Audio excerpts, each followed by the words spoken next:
चिन्तासन्तानहन्तारो यत्पादाम्बुजरेणवः स्वीयानां तान्त्रियाचार्या प्रणमामि मुहुर् यदनुग्रहतो जन्तुः सर्वदुःखान्तिको भवेत् तमहं सर्वदा वन्दे श्रीमद्वल्लभनन्दनम् ज्ञानतिमिरान्धस्य ज्ञानाञ्जनशलाकया चक्षुरुन्मीलितं येन तस्मै श्रीगुरवे नमः। नमामि हृदये शेषे लीलाक्षीराब्धिशायिनम् लक्ष्मीसहस्रलीलाभिः सेव्यमानं कलानिधिम् चतुर्भिश्च त्रिभिस्तथा षड्भिर्विराजते योऽसौ पञ्चधा हृदये मम।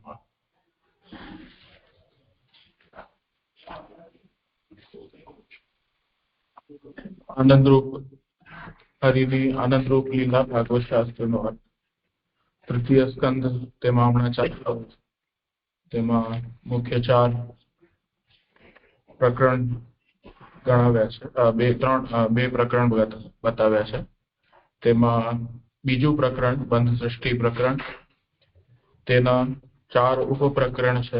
તેમાં ચોથું મુક્ત જીવ સૃષ્ટિનું પ્રકરણ ચાલે છે. 12મા અધ્યાયમાં લોકાતીત એટલે કે લૌકિકી મુક્તિ એવા જીવની સૃષ્ટિનું નિરૂપણ અને તેના અંગરૂપે નામ સૃષ્ટિનું નિરૂપણ. તો નામ સૃષ્ટિનું નિરૂપણ અહીંયા આવે છે. હમણાં અહીંયા સૃષ્ટિની ઉત્પત્તિનું ક્રમ ચાલી રહ્યો છે, એટલે હમણાં 2 દિવસમાં આપણે શબ્દ બ્રહ્મરૂપ જે વેદ છે તેની ઉત્પત્તિનો વિષય ચાલી રહ્યો છે. એટલે હમણાંનો વિષય વિદુરજી પૂછી રહ્યા છે. પહેલા તો મૈત્રેયજી સાથે એમનો સંવાદ થયો જ હતો, ત્યાર પછી હવે અહીંયા પાછું અહીંયા ચાલી રહ્યો છે પ્રકરણ. વિદુરજી એમને પૂછે છે કે આ વેદોની રચના કેવી રીતે થઈ, તો બ્રહ્માજી એની માંથી ઉત્પત્તિ કેવી રીતે થાય છે તો એ વિષય કહે છે. 36મા શ્લોકથી વિષય મુખ્યત્વે તો ચાલુ થાય છે અને એનું ઉપસંહાર આ 46મો આજનો જે શ્લોક છે ત્યાં થઈ રહ્યો છે એ વિષયનો. એટલે હમણાં સુધી બ્રહ્માજી જે રૂપ સૃષ્ટિનું અધૂરું કાર્ય મૂકી અને નામ સૃષ્ટિમાં ને કરવામાં રચ્યા થયા, તો એ નામ સૃષ્ટિનું અહીંયા જે ઉપસંહાર બતાવે છે એ પ્રકરણમાં, તે પછી 47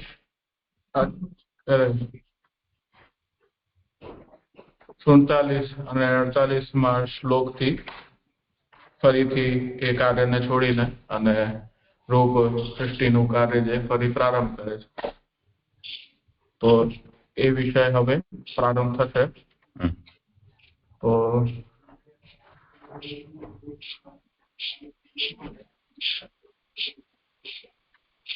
પેલા તો 37મા શ્લોકથી એક વખત એની જે ઉત્થાનિકા છે એ જોઈ લઉં છું કે પેલા તો વેદનો ક્રમ અને તે જેમાંથી ઉત્પન્ન થાય છે તે મુખમાંથી જે ઉત્પન્ન થાય છે તેનો ક્રમ કહે છે.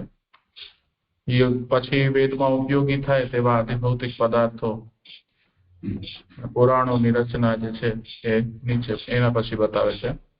4 હોમ અધિકર્મ વગેરે કહેલા હોવાથી તેની ઉત્પત્તિનો પણ ક્રમ બતાવે છે. વિદ્યા વગેરે 4 ધર્મના ચરણો, બ્રહ્મચારીની 4 વૃત્તિઓ, વનમાં રહી એ 4 વૃત્તિઓ કઈ રીતે કરે છે એ બધું વિશેષ નિરૂપણ એમાં આવે છે.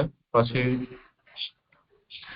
આશ્રમો અને ઉપવેદો નય સહિત એમ કહેલું હોવાથી જુદી જુદી નીતિઓ તેની કહે છે. 7 છંદોની ઉત્પત્તિ કહે છે વેદોના. અને શબ્દ બ્રહ્મનું સાહિત્ય જણાવી હવે નીચેના એટલે એ પૂર્વમાં બતાવ્યું કે શબ્દ બ્રહ્મનું સાહિત્ય જણાવી 16 શ્લોકથી દેહનું નિરૂપણ કરે છે તેના. હવે આ શ્લોકમાં તે વૃત્તાંત જ કહેતા ઉપસંહાર કરે છે. એટલે પૂર્વની જે બે પંક્તિઓ આવી હતી સુબોધની ઉપર જ છે કે પ્રજાપતિના શબ્દથી શબ્દ બ્રહ્મનો અને આ બ્રહ્માનો અભેદ કહ્યો, અથવા બ્રહ્મા શબ્દ બ્રહ્મની સ્થિતિથી જ જગત ઉત્પન્ન કરે છે એમ કહ્યું. તે વૃત્તાંત જ કહેતા ઉપસંહાર કરે છે. એટલે આથી પૂર્વ અને અહીંયા સુધી તે વૃત્તાંત જ કહેતા ઉપસંહાર કરે છે એવો ભાવ છે. આનું થોડુંક ભાગવતાર્થ પ્રકરણમાં છે.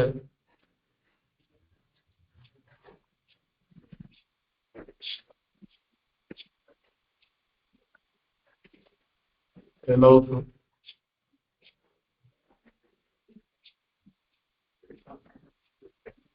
ત્યારે બ્રહ્માએ કરી ફરી સૃષ્ટિ ઉત્પન્ન કરવા ભગવાનનું ધ્યાન ધર્યું, એટલે વેદોની ઉત્પત્તિ થઈ. બ્રહ્માએ પૂર્વ, દક્ષિણ, પશ્ચિમ તથા ઉત્તર તરફ મુખ કર્યા. તેથી શબ્દના લૌકિક અને અલૌકિક પ્રકારોની ઉત્પત્તિ થઈ. આ લૌકિક અને અલૌકિક ભેદથી ત્રીજી નામ સૃષ્ટિ ઉત્પન્ન થઈ.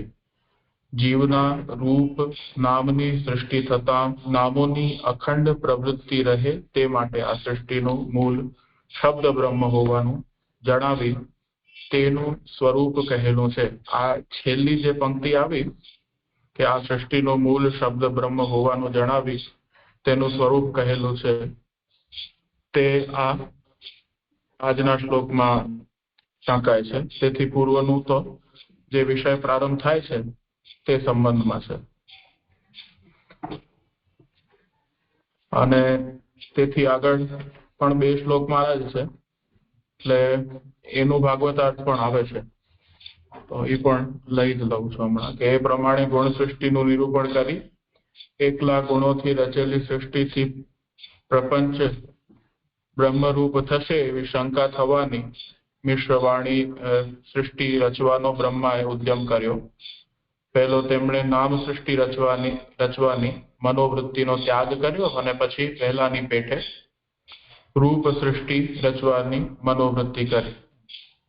તો એટલો વિષય આજે મારા શ્લોકમાં છે. હવે અર્થ જોઈ લો. હા, તો શ્લોકના અર્થ લઉં છું કે સ્પષ્ટ અને અસ્પષ્ટ સ્વરૂપ વાળા તે શબ્દ બ્રહ્મનું બનેલું વિસ્તાર વાળું અને જુદી જુદી શક્તિઓની સમૃદ્ધિ વાળું પરબ્રહ્મ પ્રકાશે છે. આગળ પછી બીજો દેહ ધારણ કરીને તેમણે સૃષ્ટિ રચવાની ઈચ્છા કરી. હે કૌરવ, ઋષિઓ ઘણા પરાક્રમ વાળા હોવા છતાં તેમની સૃષ્ટિ વિસ્તાર વિનાની જોઈને તેમણે હૃદયમાં ફરીથી તે સ્વરૂપનું ચિંતન કર્યું. અહો, આ અદ્ભુત છે. હું સદા ઉદ્યોગ કરતો હોવા છતાં પણ નિશ્ચય પ્રજાની વૃદ્ધિ થતી નથી. ખરેખર દૈવ આમાં વિઘ્ન કરે છે.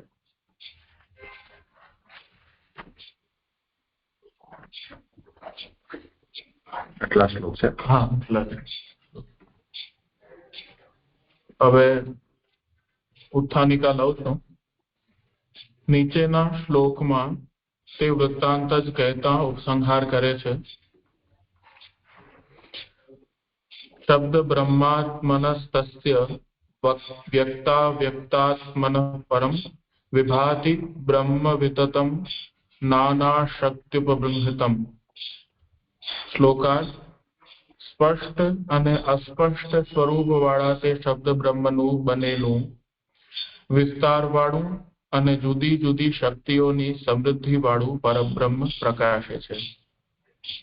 આ શ્લોકમાં થોડીક મૂંઝવણ થશે, એટલે એનો ભાવ મને જે સ્પષ્ટ થાય છે એ જણાવું છું કે આનું તાત્પર્ય એટલું જ છે કે શબ્દ બ્રહ્મ છે તે મતલબ વેદ છે. તો બ્રહ્મની જ્ઞાન માટે એની આવશ્યકતા કેવી રીતે છે તે આ સિદ્ધ કરે છે શ્લોકમાં. અને એના અલગ અલગ ભિન્ન ભિન્ન સ્વરૂપ બતાવ્યા છે કે કઈ કઈ રીતે છે, અને એમાં અમુક વેદના વાક્યો પરસ્પર વિરોધી પણ છે કે આ રીતે, એટલે જેમ મનથી બ્રહ્મને જાણી શકાય છે, તો આ તો શબ્દથી જુદું થઈ ગયું. તો આ શબ્દ એટલે મોઢાથી તમે બોલો છો અને કાનથી સાંભળો છો, તો આવા બધા વિરોધી વાક્યો પણ અમુક છે, એટલે એ બધાના અલગ અલગ તાત્પર્ય છે. એવી રીતે ઘણા બધા પોઈન્ટ આમાં ડિસ્કસ કર્યા છે. હવે સુબોધની લઉં છું. શબ્દ અને અર્થ બે જુદા જુદા પ્રકારના હોવાથી શબ્દ બ્રહ્મથી જગત કેવી રીતે ઉત્પન્ન થાય? કારણ કે અર્થ પદાર્થો રૂપ જગત બ્રહ્મે જ ઉત્પન્ન કરેલું છે એવો પ્રશ્ન થાય, તેથી બ્રહ્મ પ્રકાશે છે એમ કહેલું છે. એટલે શબ્દ અને પેલાની ફૂટનોટ લઈ લો. એક કે શબ્દ બ્રહ્મ વિજાતીયપણાને લીધે ઉપાદાન કારણ થઈ ન શકે, અને કાર્ય જગત તેના વિના થયેલું હોય તો તે તેનું નિમિત્ત કારણ પણ થઈ ન શકે. તેથી શબ્દ બ્રહ્મથી જગત કેવી રીતે ઉત્પન્ન થાય એવો અર્થ છે. તો આમાં એવું એમ કહે છે કે શબ્દ બ્રહ્મથી આ જગતની ઉત્પત્તિ થઈ રહી છે. તો હવે એમાં વિજાતીયપણું જણાય છે થોડુંક, કેમ કે જાગતિક પદાર્થો ને બધા જુદા જણાય છે અને શબ્દ તો જુદું જ પદાર્થ ભેદ છે. તો કંઈક વિજાતીયપણું અહીંયા છે. તો એની ઉત્પત્તિ એટલે જગતની ઉત્પત્તિમાં આ શબ્દ બ્રહ્મને કારણરૂપ કઈ રીતે કહી શકાય? તો એને એવી રીતે કંઈક કહે છે કે અર્થ પદાર્થો રૂપ જગત બ્રહ્મે જ ઉત્પન્ન કરેલું છે એવો પ્રશ્ન થાય, તેથી બ્રહ્મ પ્રકાશે છે એમ કહેલું છે. એટલે એવી રીતે એને કહે છે કે આ જે સર્વરૂપ જે જગત રૂપ જે બ્રહ્મ થયું છે તેનું પ્રકાશન કરે છે, એમ પ્રકાશન કરે છે એ આગળ કહે છે. જોકે અર્થરૂપ જગત ઉત્પન્ન કરેલું હોવા છતાં નામ વિના પ્રકાશનું જણાતું નથી, તેથી પ્રકાશે છે એમ કહેલું છે. ત્યાં બીજી નોટ આવે છે કે નોટ 1 માં કહેલી શંકાનું સમાધાન કરે છે. 3.10.12 જણાવ્યા પ્રમાણે અહીં કહેલી વ્યવસ્થા વૈદિક જેવી હોવાથી અહીં પ્રકાશ કરવો તેને જ ઉત્પન્ન કરવું કહેલું છે. રૂપ અને નામ એવા ભેદથી જગત બે પ્રકારનું છે. તે પૈકી જેમ રૂપથી બ્રહ્માએ જગતનો પ્રકાશ કર્યો, તેમ વેદ નામથી તેનો પ્રકાશ કરી તેનું ભાન કરાવે છે. તેથી તે શબ્દ બ્રહ્મ પણ જગત ઉત્પન્ન કરનારું છે એવો અર્થ છે. તો રૂપ અને નામથી જે જગત રૂપે ભગવાન થયા છે, તો એને કહે છે કે અહીંયા જે ઉત્પન્ન કરે છે તેનો ભાવ એવો છે કે તેને પ્રકાશ કરે છે એમ. એટલે જે રૂપ ઊંધું થઈ ગયું. પ્રકાશ કરવું એટલે જ ઉત્પન્ન કરવું.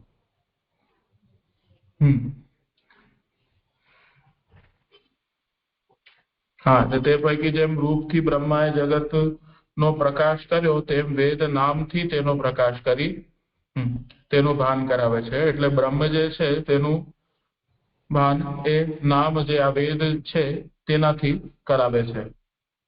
તેથી તે શબ્દ બ્રહ્મ પણ જગત ઉત્પન્ન કરનારું છે એવો અર્થ છે. બ્રહ્મ મોટું અને પુષ્ટ હોવાથી આ બધું જગત વિસ્તાર વાળું બ્રહ્મ જ પ્રકાશે છે. તો આ એક સ્પષ્ટ જ છે કે મોટું અને પુષ્ટ હોવાથી આ બધું જગત વિસ્તાર વાળું બ્રહ્મ જ પ્રકાશે છે. બ્રહ્મ મોટું હોવાથી વિસ્તાર વાળું છે અને પુષ્ટ હોવાથી જુદી જુદી શક્તિઓની સમૃદ્ધિ વાળું છે. તો અહીંયા બે વાત કહી કે વિસ્તાર વાળું છે અને ભિન્ન ભિન્ન પ્રકારની શક્તિઓ વાળું છે, સમૃદ્ધિ વાળું છે. ત્યાં સમૃદ્ધિ વાળું છે એના પર ફૂટનોટ છે કે બ્રહ્મ વિસ્તાર વાળું અને જુદી જુદી શક્તિઓ વાળું હોવાથી આ જગતનો બ્રહ્મ તરીકે પણ પ્રકાશ કરવામાં આવે છે. માત્ર નામથી પ્રકાશ કરવામાં આવતો નથી, તેથી પ્રકાશ કરવો તેને જ અહીં ઉત્પન્ન કરવું કહેલ છે એમ સમજાય છે. એટલે અહીંયા બ્રહ્મરૂપ નામ બે રીતે એવી રીતે જગત રૂપે થયા છે. તો વિસ્તાર વાળું ને જુદી જુદી શક્તિઓ વાળું બ્રહ્મ તો છે હોવાથી આ જગતનો બ્રહ્મ તરીકે પણ પ્રકાશ કરવામાં આવે છે. તો એ જે બ્રહ્મ તરીકે પ્રકાશ કરવામાં આવે છે એ માત્ર નામથી પ્રકાશ કરવામાં આવતો નથી, તેથી પ્રકાશ કરવો તેને જ અહીં ઉત્પન્ન કરવું કહેલ છે એમ સમજાય છે.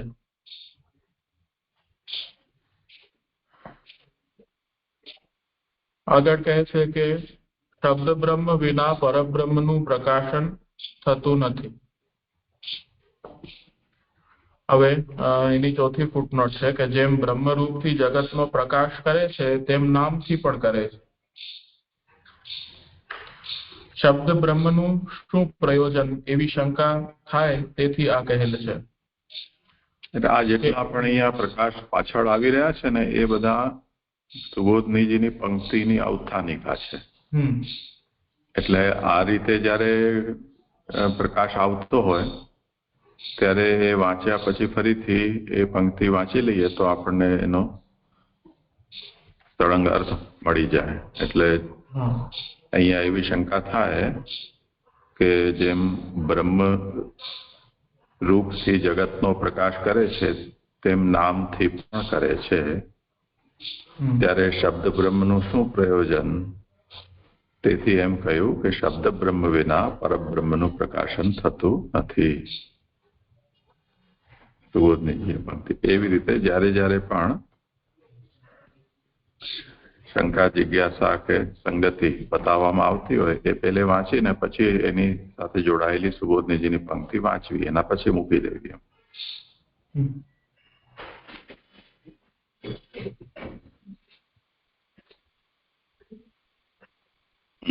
પરબ્રહ્મ પોતે જ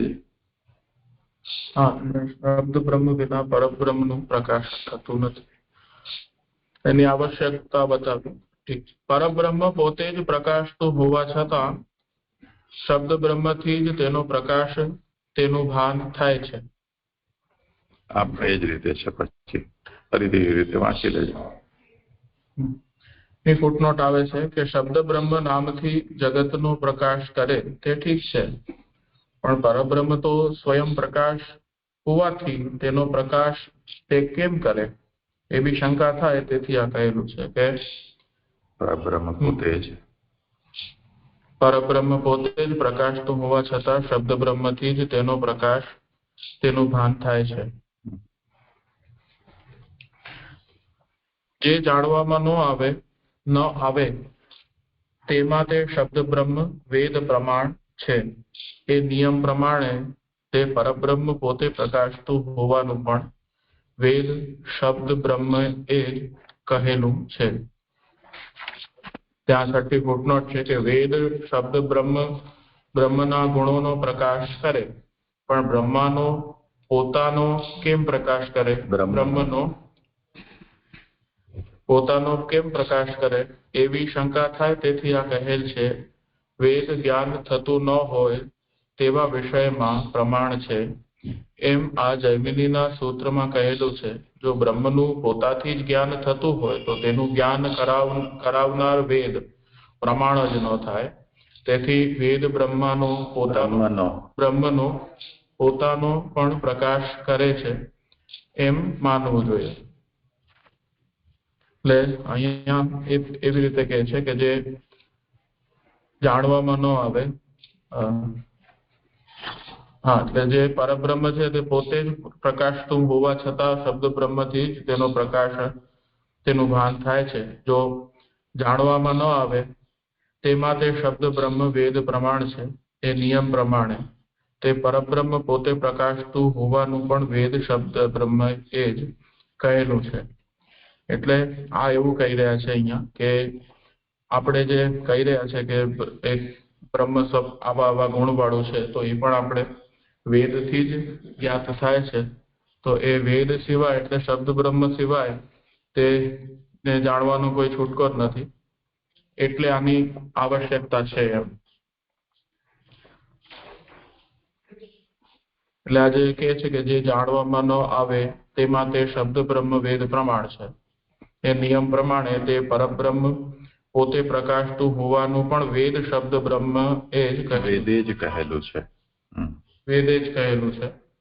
તો એ સપ્રકાશિત છે બ્રહ્મ, એવું પણ આપણે શબ્દ બ્રહ્મ વેદ જે છે એ જ આપણે એવું કહી રહ્યું છે.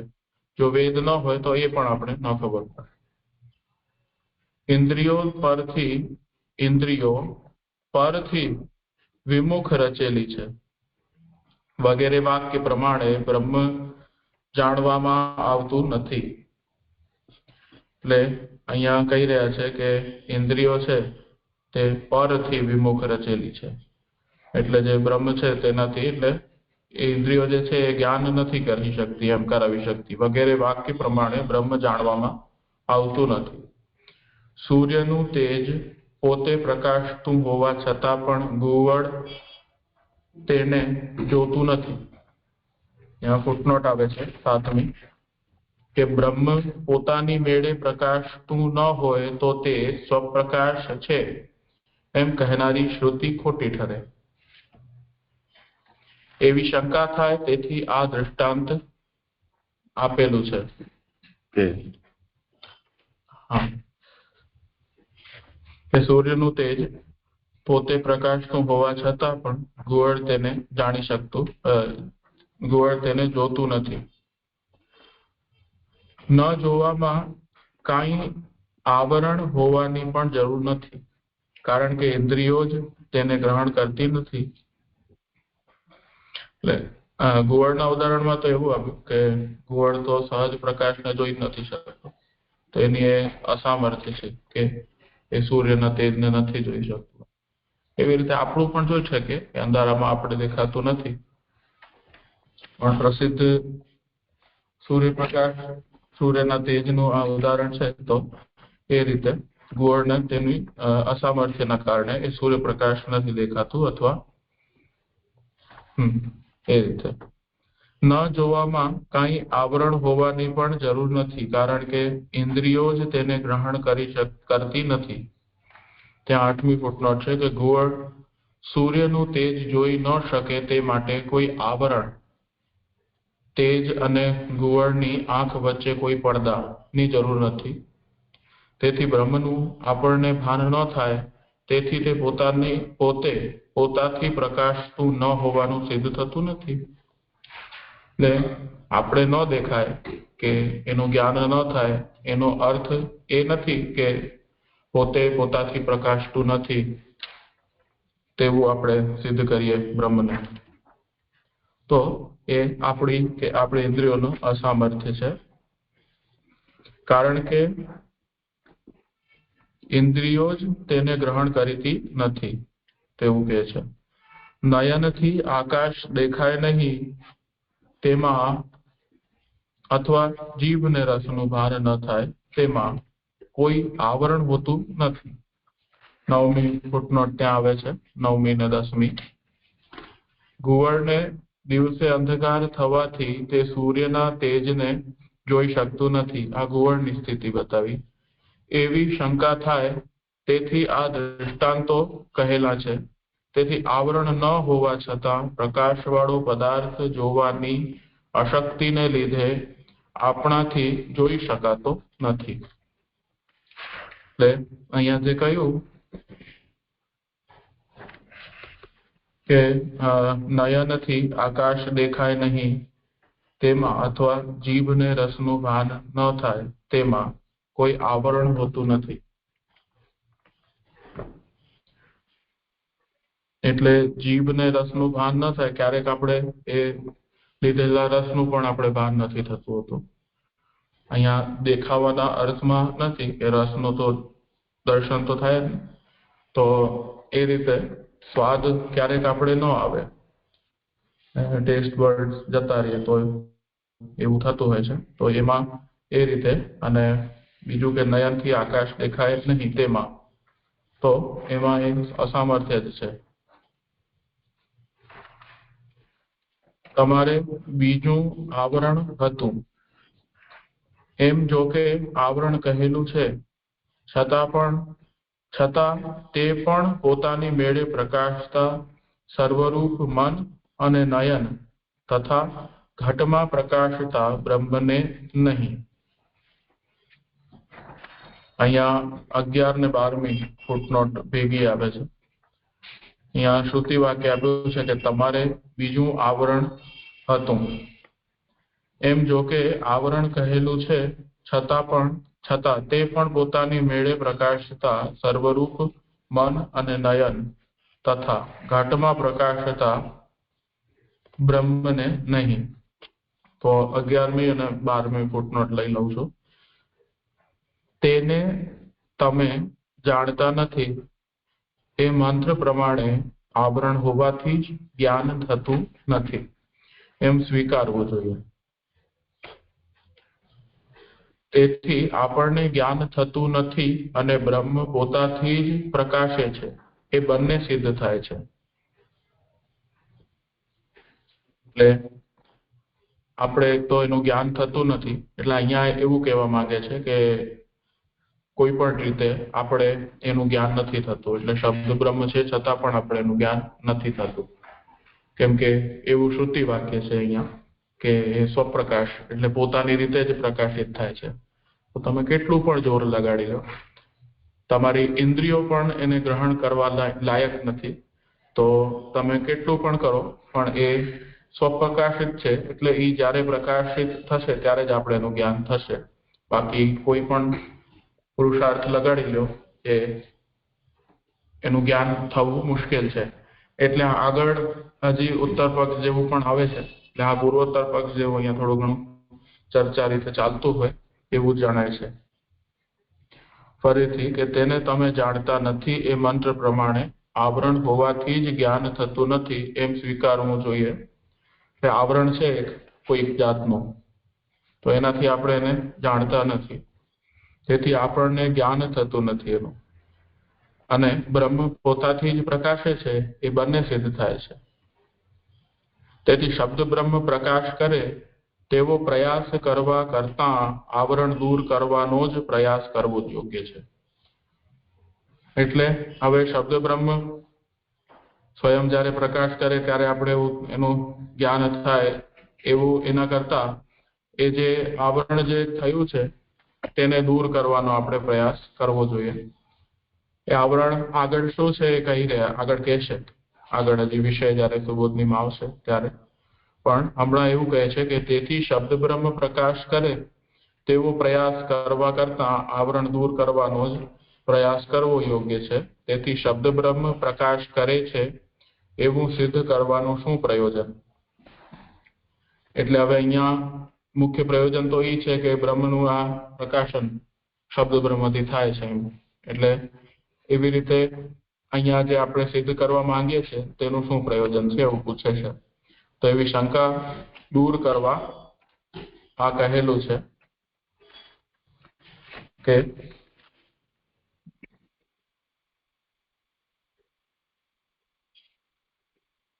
તમારે બીજું આવરણ હતું એમ જો કે આવરણ કહેલું છે, છતાં તે પણ પોતાની મેળે જ પ્રકાશતા સર્વરૂપ મન અને નયન તથા ઘટમાં પ્રકાશતા બ્રહ્મને નહીં. એ 12મી ફૂટનોટ લઈ લો. તે પણ એટલે તે વાક્યમાં કહેલું આવરણ પણ, કારણ કે તે મંત્રમાં જેમણે આ જગત ઉત્પન્ન કર્યું એમ કહેલ હોવાથી જગત રચનારા રૂપનું જ તે આવરણ નથી. તેથી તેનું ભાન થાય તે માટે શબ્દ બ્રહ્મ પ્રકાશ કરે તે જરૂરી છે.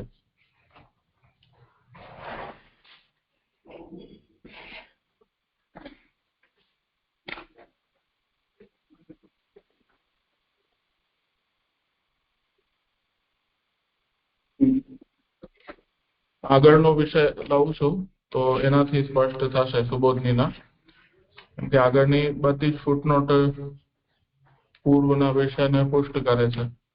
તો આગળ લઉં છું. આમાં ઋગ્વેદમાં અન્ય દ્યુષ્માકમ અંતરમ બભુવ, ત્યાં આવરણ છે એમ કહેવામાં આવ્યું છે. તો એને લઈને આ ચર્ચા થઈ રહી છે બધી. તો તમારે બીજું આવરણ હતું એમ વેદ જ પોતે આવરણ છે એમ કહી રહ્યું છે. તો આવરણને તો દૂર કરવું પડશે ને. સ્વયં પ્રકાશ કહેવાથી તો કામ નહીં ચાલે. તો એ કહી રહ્યા છે કે છતાં તે પણ પોતાની માળે પ્રકાશતા, એટલે સ્વયં પ્રકાશ અને સર્વરૂપ,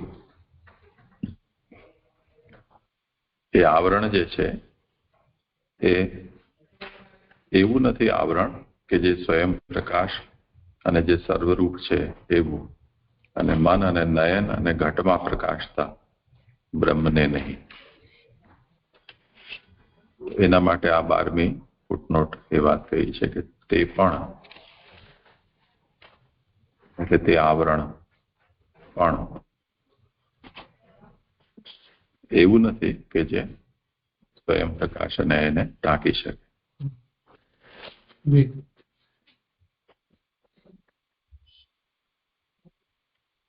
હવે જો આગળ વાંચું છું કે હવે જો સંયોગ થાય ત્યારે જ તે આવરણ થાય છે એમ માને તો ચક્ષુથી ગ્રહણ જ થતું નથી એવો જ શ્રુતિનો અર્થ હો. આવરણનું શું પ્રયોજન? 13મી 14મી ફૂટનોટ છે કે હવે જો સંયોગ થાય ત્યારે જ, એટલે કે સંયોગ થાય એટલે ઘડાનો નયન સાથે, નયનનો મન સાથે સંયોગ થાય ત્યારે જ તે આવરણ થાય છે એમ માને તો ચક્ષુથી ગ્રહણ થતું નથી. તો ઇન્દ્રિયો, એનું ફૂટનોટ છે કે ઇન્દ્રિયો પરથી વિમુખ છે શ્રુતિમાં કહેલ ગ્રહણ ન થવું, એટલે ઇન્દ્રિયોથી તે વિમુખ છે એવો જ શ્રુતિનો અર્થ હો. આવરણનું શું પ્રયોજન? એટલે અહીંયા એવી રીતે કહે છે કે આવરણ શબ્દ કે આવરણ કહેવાની શું આવશ્યકતા છે કે જ્યારે જેમ હવે જો સંયોગ થાય ત્યારે જ તે આવરણ થાય છે એમ માનો તો ચક્ષુથી ગ્રહણ જ થતું નથી. એટલે આવરણ તો ક્યારે થાય કે જ્યારે તમે કોઈ વસ્તુને જુઓ છો, એટલે આવરણ તો દેખાય તો એવી રીતે જ ને. તો ચક્ષુથી દેખાય તો જ તમને ખબર પડે. તો અહીંયા એવું કહે છે કે જેમ ફૂટનોટમાં કહ્યું કે જે પ્રત્યક્ષ કે જોવાની જે પદ્ધતિ છે કે સંયોગ થાય એટલે ગળાનો નયન સાથે થાય અને નયનનો મન સાથે, એટલે આંખથી જોઈએ અને મનને સંદેશ આપે ત્યારે આપણે વિષયનો બોધ થાય છે અથવા પ્રત્યક્ષ થાય છે. તો તે ઘડો છે વચ્ચે, તો એ ઘડો દેખાય છે તો એ રીતે આપણે આંખથી જોઈએ છીએ તેને. હવે આગળ એમાં એમ કહે છે કે એમ માનો તો ચક્ષુથી તો ગ્રહણ જ થતું નથી એવો જ શ્રુતિનો અર્થ હો. આવરણનું શું પ્રયોજન? તો હવે આ તો ઇન્દ્રિયથી તો અતીત છે આ વિષય બધો. તો પછી અહીંયા આવરણ કહેવાનું શું મતલબ? કેમ કે માનો તમે ચક્ષુથી કહેતા હો કે એનું પ્રત્યક્ષ કે પ્રકાશન થાય છે, તો આવરણ કયો કે તમને આવરણ વચ્ચે કંઈક નડે છે તો હજી એ કંઈક ફલપ્રદ રહીએ એમ આ વાક્ય. તો તમારું બીજું, એમાં તો ભોગની ઈચ્છા વગેરે ઉત્પન્ન થયેલા આવરણને નિંદા કરવા જણાવેલું છે, પરંતુ ત્યાં ભીત વગેરે જેવું આવરણ કહેલું નથી. ત્યાં 15 નંબરની ફૂટનોટ આવે છે કે ઇન્દ્રિયો પરથી વિમુખ છે શ્રુતિમાં અંતરાત્મા શબ્દ હોવાથી ઇન્દ્રિય બ્રહ્મનું ગ્રહણ કરી શકતી નથી એમ કહેલું છે, પણ ભેગી થઈને ગ્રહણ કરી શકતી નથી એમ કહેલ નથી. એવી શંકા થાય તેથી આ કહેલ છે. પહેલા રચ્યા એમ કહેલ હોવાથી જીવની અજ્ઞાનના પ્રકાર રૂપ ભોગની ઈચ્છાને અહીં બ્રહ્મનું જ્ઞાન થવામાં આવરણરૂપ કહેલી છે.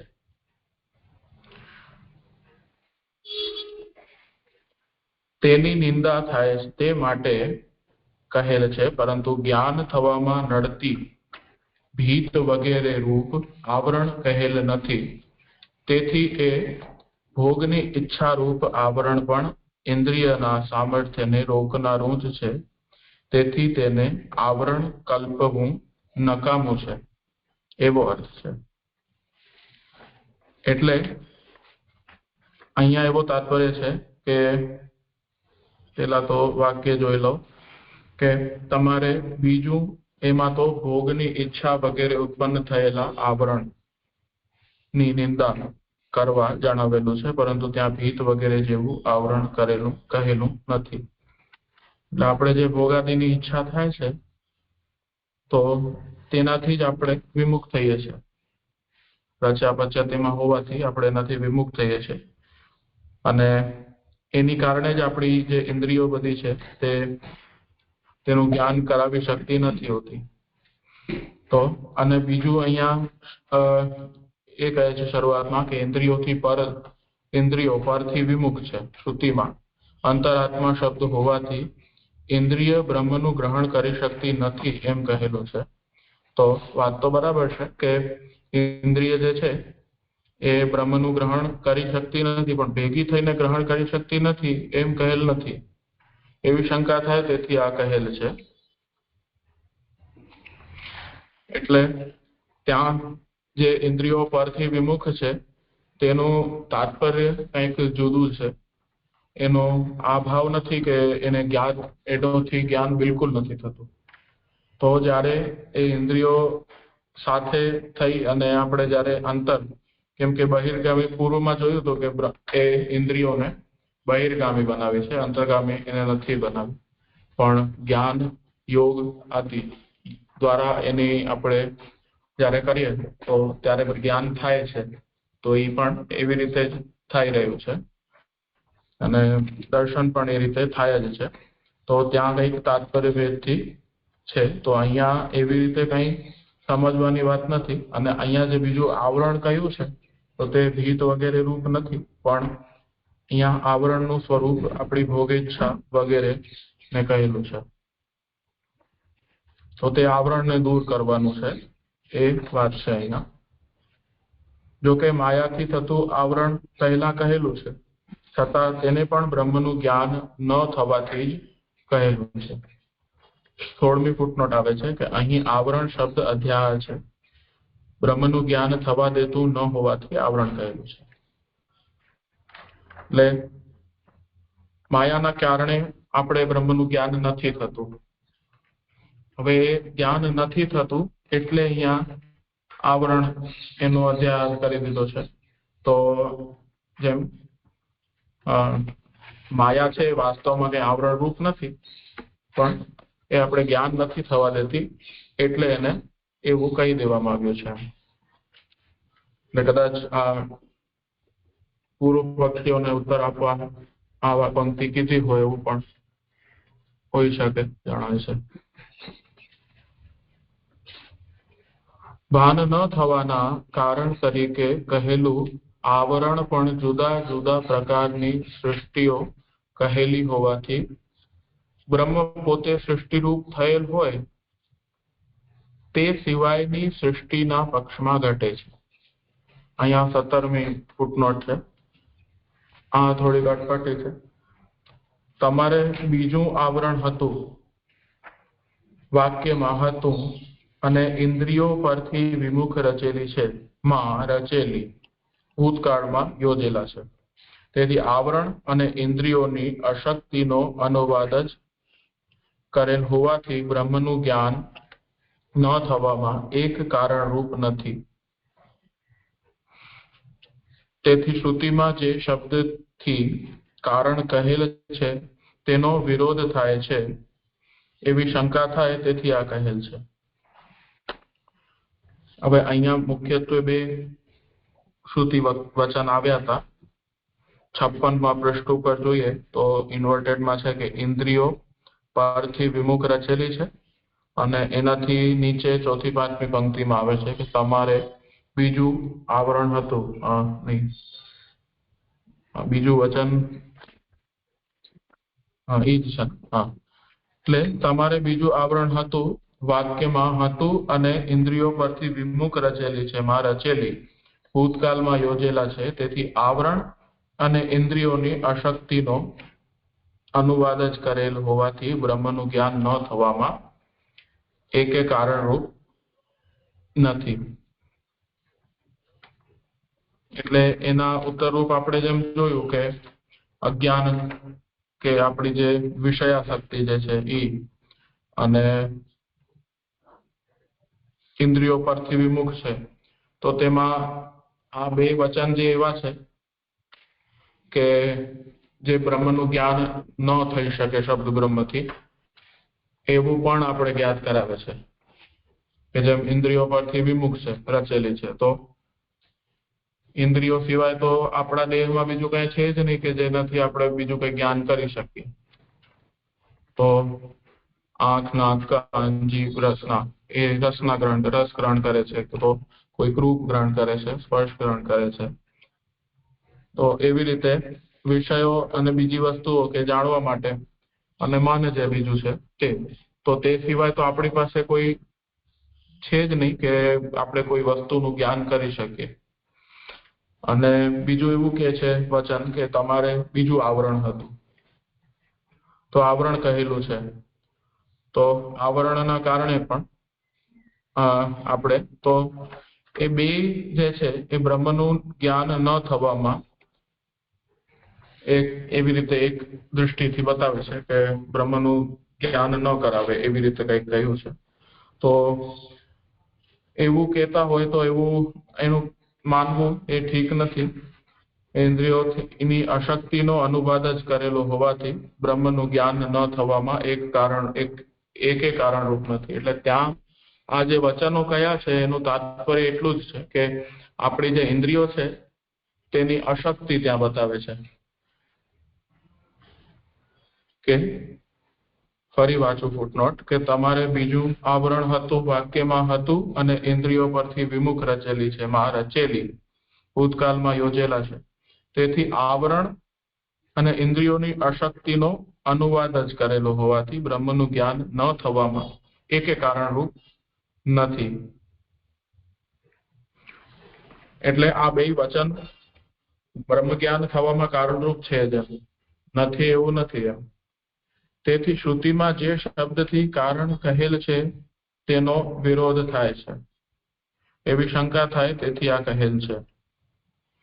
આગળ ઘટે છે એટલે ઇન્દ્રિયોની અશક્તિ હોવામાં ઘટે છે. એટલે આ બે જો વાક્ય જે છે એ ઇન્દ્રિયોની અશક્તિ હોવામાં ઘટે છે. બંને જુદા જુદા કારણ હોય તો બે માંથી એક નકામું છે. એટલે જો બંને જુદા જુદા કારણ હોય તો બે માંથી એક નકામું ગણાય. તેમાં પણ ઝીણી દૃષ્ટિથી જોઈએ તો આવરણ ઇન્દ્રિયોની અશક્તિને જ સિદ્ધ કરનારું છે. એટલે અહીંયા આવરણ જે પદ કયું છે કે વાક્યમાં જે એનો ઉપયોગ છે તેનું તાત્પર્ય ઇન્દ્રિયોની અશક્તિને જ સિદ્ધ કરનારું છે. જ્યાં બ્રહ્મ પોતે સૃષ્ટિરૂપ થાય ત્યારે ઇન્દ્રિયોની અશક્તિને લીધે જ તેનું ભાન થતું નથી. એટલે રૂપ જ્યારે બ્રહ્મ જે ધારણ કરે છે ત્યાં આપણે ઘડો આદિ દેખાય છે, એટલે જેમ મેજ દેખાય છે બ્રહ્મની જગ્યાએ. તો એ જે બ્રહ્મ જે રૂપ ધારણ કરે છે ત્યાં આપણે બ્રહ્મ સિવાય બધું દેખાય છે. તો ત્યાં પણ પાછી આપણી ઇન્દ્રિયની અશક્તિ છે, તેના લીધે જ એનું ભાન નથી થતું. આપણે બીજી સૃષ્ટિમાં પણ આવરણ આ અશક્તિ જ સિદ્ધ કરનારું હોવાથી શબ્દ બ્રહ્મથી જ તે દૂર થાય છે એવો અર્થ છે. એટલે બીજી સૃષ્ટિ એટલે નામ સૃષ્ટિમાં પણ આવરણ આ અશક્તિ જ સિદ્ધ કરનારું હોવાથી, એટલે આવરણથી એ તાત્પર્ય છે કે ઇન્દ્રિયની અશક્તિ, એમ ઇન્દ્રિયો સશક્ત નથી બ્રહ્મનું જ્ઞાન કરવા માટે. એટલે આવરણ આ અશક્તિ જ સિદ્ધ કરનારું હોવાથી શબ્દ બ્રહ્મથી જ તે દૂર થાય છે. હવે એ દૂર શબ્દ બ્રહ્મ માત્રથી જ થાય છે એવો અર્થ છે. એટલે કોઈ પણ રીતે શબ્દ બ્રહ્મ જે છે એ કારણરૂપ છે એ જ અહીંયા કહેવાનું તાત્પર્ય છે કે જગતની ઉત્પત્તિમાં. અને બીજી સૃષ્ટિનો મતલબ નામ સૃષ્ટિ કે એ નહીં, પણ જે સૃષ્ટિમાં બ્રહ્મ સ્વયં રૂપ નથી બન્યું તેવી. રૂપ નથી થયું એટલે બ્રહ્મ સર્વરૂપ નથી થયું તે સૃષ્ટિ, આત્મ સૃષ્ટિ જ્યાં નથી ત્યાં. જે સ્પષ્ટ થયું.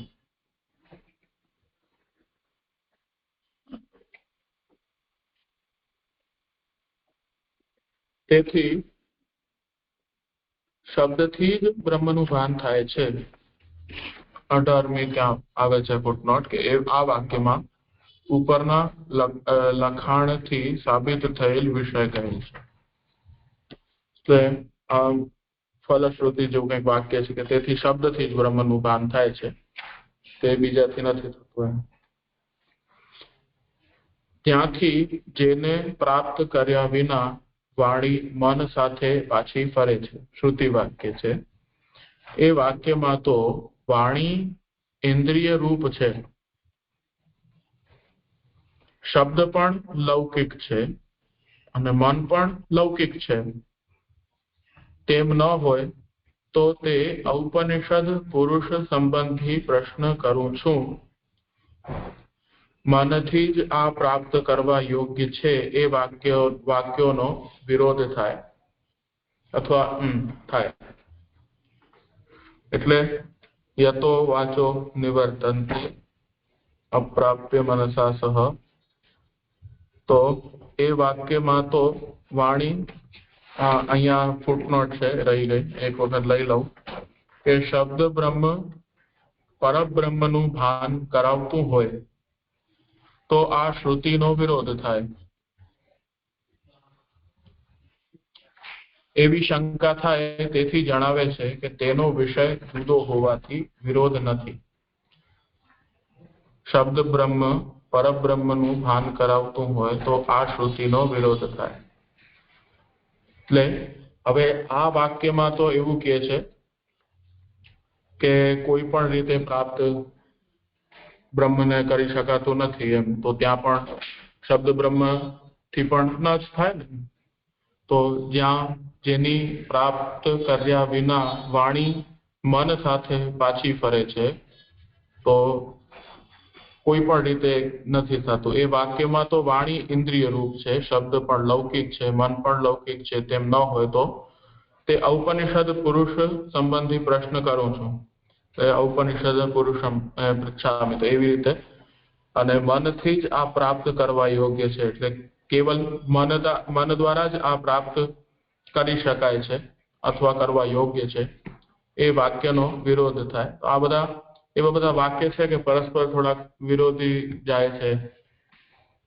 તો શબ્દ બ્રહ્મથી પ્રાપ્ત ન થઈ શકે એવું કંઈક સિદ્ધ થાય. એ કહે છે કે એનો કંઈક અલગ સંદર્ભ છે એવું તાત્પર્ય છે. આગળ જતા એને એમ કહે છે કે બધી અનેક પ્રકારની, જે શરૂઆતમાં તો કીધું જ કે જુદી જુદી શક્તિઓની સમૃદ્ધિ વાળો પરબ્રહ્મ પ્રકાશે છે. તો એ બધી જુદી જુદી જે ઝીણી ઝીણી શક્તિઓ છે બ્રહ્મની, તો એ બધી બતાવવા માટે અને એનો વિરુદ્ધ ધર્માશ્રય એ જે ગુણો છે એ બતાવવા માટે આવી બધી શ્રુતિઓ પ્રવૃત્ત થાય છે. આગળ એને બતાવશે જ. વાક્યનો વિરોધ થાય અથવા બ્રહ્મનું મહાત્મ્ય જણાવવા બંને પ્રકારના વાક્યો છે. એ મહાત્મ્ય જણાવવા એ અથવાથી બીજો પક્ષ બતાવે છે કે 20મી ફૂટનોટ છે એના પર, કે વેદ પણ પોતાની શક્તિ પ્રમાણે જ પરબ્રહ્મનું ભાન કરાવે છે, પરંતુ પરબ્રહ્મ આવું છે એમ સંપૂર્ણ પ્રકારે ભાન કરાવી શકતા નથી. એટલે બ્રહ્મમાં પરસ્પર વિરુદ્ધ ધર્મો પણ છે એવું તેનું મહાત્મ્ય જણાવવા વેદમાં વિરુદ્ધ વાક્યો છે. તેથી તે વાક્યોમાં પણ વિરોધ નથી. એટલે જેમ હમણાં જોયું કે આવા બધા અમુક અનેક વાક્યો આવે છે તો જેનાથી એવું થાય છે કે બ્રહ્મને કેવી રીતે જાણી શકાય. ક્યાંક તો કહે છે કે વેદથી જ જાણી શકાય, તો કહે છે કે તો ત્યાં સ્વયં વેદ જ કહે છે કે મારામાં એનું કંઈક સામર્થ્ય નથી કે તમને બ્રહ્મ જ્ઞાન કરાવી શકે. તો આમાં અનેક ક્યાંક આવે છે કે કેવલ મનથી પ્રાપ્ત થઈ શકે, અને તો ક્યાંક કહે છે કે ઇન્દ્રિયાતીત છે, ઇન્દ્રિયથી પર છે. તો આવા બધા વાક્યોનું શું પ્રયોજન છે? તો તે સિદ્ધ કરે છે કે વિરુદ્ધ ધર્માશ્રય વાળું બ્રહ્મ છે એનું મહાત્મ્ય જણાવવા આવા વિરુદ્ધ વાક્યો પ્રવૃત્ત થાય છે. અને વેદ પણ પોતાની શક્તિ પ્રમાણે જ બ્રહ્મનું ભાન કરાવે છે. તો બ્રહ્મ આવું જ છે એવું તો વેદ પણ નથી કહી શકતા.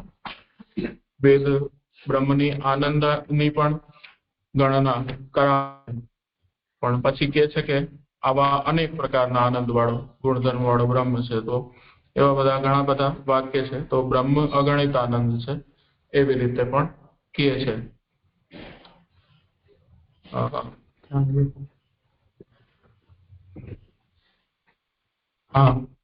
તો બ્રહ્મનું મહાત્મ્ય જણાવવા બંને પ્રકારના વાક્યો છે. બંનેનું જ્ઞાન શબ્દ બ્રહ્મથી જ થાય છે. તો આવી રીતે બંનેનું જ્ઞાન શબ્દ બ્રહ્મથી જ થાય છે. આ ધ્યાનમાં રાખીને જ સ્પષ્ટ અને અસ્પષ્ટ સ્વરૂપ વાળા એમ કહેલું છે. એટલે હમણાં જેમ કીધું કે શ્લોકમાં એટલે મૂળ શ્લોકમાં જે સ્પષ્ટ અને અસ્પષ્ટ સ્વરૂપ વાળા તે શબ્દ બ્રહ્મનું બનેલું, એટલે સ્પષ્ટ અને અસ્પષ્ટ શબ્દનો આ તાત્પર્ય જણાવ્યો. તેથી આગળ તે શબ્દ બ્રહ્મનો સાર કોઈ સમયે સ્પષ્ટ અને કોઈ સમયે અસ્પષ્ટ હોય છે. તેમ ન હોય તો બ્રહ્મનું જ્ઞાન સ્પષ્ટ રીતે થાય. તેવું થવામાં અધિષ્ઠાતા ભગવાન જ છે. હવે અહીંયા 21મી ફૂટનોટ આવે છે કે તેવું થવામાં એટલે સ્પષ્ટ અને અસ્પષ્ટ રૂપ ભાવાર્થ વાળું શબ્દ બ્રહ્મ થાય છે, તેમાં પણ કારણ રૂપ ભગવાન જ છે. એટલે ભગવાનને લીલા કરવી છે તો આ રીતે સ્પષ્ટ અને અસ્પષ્ટ રૂપે રહે છે. સ્પષ્ટ હોય તો બધા બ્રહ્મજ્ઞાની જ થઈ જાય, બધાને પ્રકાશ જ થઈ જાય. તો કંઈક તો રાખવું જોઈએ. તો એવી રીતે સ્પષ્ટ અને અસ્પષ્ટ રૂપે સ્વયં ભગવાન જ એવું ઈચ્છે છે. તો એ રીતે અહીંયા કહે છે તેવું થવામાં અધિષ્ઠાતા ભગવાન જ છે. તે અર્થ પર તે અર્થ પર શબ્દથી કહેલો છે.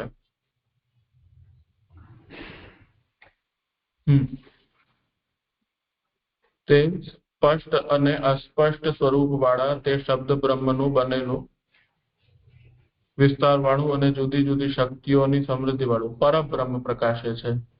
તો પર શબ્દથી કહેલો છે તેનું કારણ જુદી જુદી શક્તિઓની સમૃદ્ધિ વાળું વિશેષણથી કહેલું છે. ત્યાં જુદી જુદી એનું ફૂટનોટ આવે છે કે તેનું એટલે શબ્દ બ્રહ્મ સ્પષ્ટ અને અસ્પષ્ટ રૂપ વાળું થાય છે, તેમાં પણ અધિષ્ઠાતા શાસ્તા ભગવાન જ છે. તેનું કારણ તો તેનું કારણ જુદી જુદી શક્તિઓની સમૃદ્ધિ વાળું વિશેષણથી કહેલું છે, એવા ભગવાન જ છે. ભગવાનમાં અનેક શક્તિઓ હોવાથી જુદી જુદી શક્તિને અનુસરી જુદા જુદા વચન કહેલા છે. તો ભગવાન જે છે એ અનેકવિધ શક્તિ વાળા છે. તો જુદી જુદી શક્તિને અનુસરી જુદા જુદા વચનો કહેલા છે. તો બ્રહ્મની શક્તિ એવી પણ છે કે કોઈ જાણી નથી શકતું, અને અમુક એવી શક્તિઓ છે કે જે જાણી શકે છે. અમુક એવી માત્રાઓ છે કે જેને બ્રહ્મની કે જે જાણી શકે છે, અને અમુક એવી છે કે જેને જાણી નથી શકાતી. એટલે જેમ એ તો જાણી શકાત છે કે નહીં એ તો આપણે વેદ જ કહે છે. તો જેમ આનંદ માત્રા ની જેમ ગણના બતાવે છે. તો જેટલી આનંદની માત્રા ગણી શકાય કે જાણી શકાય એવી છે તેને તો બતાવે છે, પણ તેથી જુદી વધારે કે જેટલી પણ છે એ એનું પણ એક એ છે કે આવી તો અનેક વિધ આનંદ છે બ્રહ્મમાં એમ. તો એવી રીતે જુદા જુદા વચનો પણ અલગ અલગ રીતે એને કયા છે શક્તિના પ્રમાણે. તો તેમ ન કરે તો તે ગુપ્ત શક્તિઓની પ્રસિદ્ધિ ન થાય. તેથી શ્રુતિ પ્રસિદ્ધિ નથી એમ નથી કહેતી, પરંતુ ગુપ્ત શક્તિઓનું સ્વરૂપ કહે છે. તો શ્રુતિ જે પણ છે એ બ્રહ્મની ગુપ્ત શક્તિઓ છે તેને કહે છે.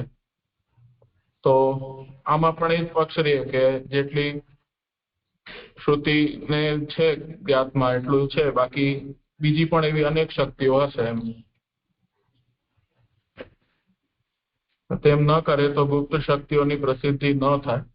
તો અમુક જે જાણવા યોગ્ય છે એ બધું કહે છે, અને જેમ ગીતામાં પણ ભગવાન કહે છે અર્જુનને કે ગુપ્ત જ્ઞાન હું તને પ્રદાન કરું છું. ગુહ્યતમમ ક્યારેક વિવસ્વાન મનવે એ મનુને કીધું છે, અને પછી મનુએ ઇક્ષ્વાકુને કીધું છે. ઇક્ષ્વાકુએ એવી રીતે વંશ એમ પરંપરાગત બતાવે છે. લુપ્ત પણ થાય છે અને પ્રકાશિત પણ થાય છે. તો એવી બધી ઘણી બધી ગુપ્ત વાતો છે. તો એ રીતે એ શક્તિઓ જ છે પ્રભુની. તો એનું પણ અહીંયા કહે છે કે જો ન કહે શ્રુતિઓ તો પછી એની પ્રસિદ્ધિ ન થાય. તેથી બ્રહ્મનો પ્રકાશ કરવા પ્રવૃત્ત થયેલું શબ્દ બ્રહ્મ તેના કાર્ય જગતનું પણ પ્રકાશ કરે છે એમ કહેલું છે. એટલે બ્રહ્મનો પ્રકાશ કરવા પ્રવૃત્ત થયેલું શબ્દ બ્રહ્મ. તો શબ્દ બ્રહ્મ છે તે કેવલ બ્રહ્મનું પ્રકાશન કરવા માટે જ પ્રવૃત્ત થયું છે. તેના કાર્ય જગતનો પણ પ્રકાશ કરે છે એમ કહેલું છે. તો તેના કાર્યરૂપ એટલે બ્રહ્મના કાર્યરૂપ જે જગત છે તેનો પણ પ્રકાશ આ જ શબ્દ બ્રહ્મ કરે છે. એટલે તાત્પર્ય એ જ કે બ્રહ્મરૂપ છે. બ્રહ્મ ક્રિયાથી પ્રકાશ કરે છે, વેદ શબ્દ બ્રહ્મ જ્ઞાનથી પ્રકાશ કરે છે. બ્રહ્મ જે છે એ તે ક્રિયાથી પ્રકાશ કરે છે, અને વેદ છે વેદ શબ્દ બ્રહ્મ જ્ઞાનથી પ્રકાશ કરે છે એવો અર્થ છે. એટલે બ્રહ્મ તો એ રૂપ થઈ જાય છે, પણ એ રૂપને બતાવવા વાળું શબ્દ બ્રહ્મ છે. એટલે એ જ્ઞાન પ્રદાન કરે છે, તો તેનાથી પ્રકાશ થાય છે એમ.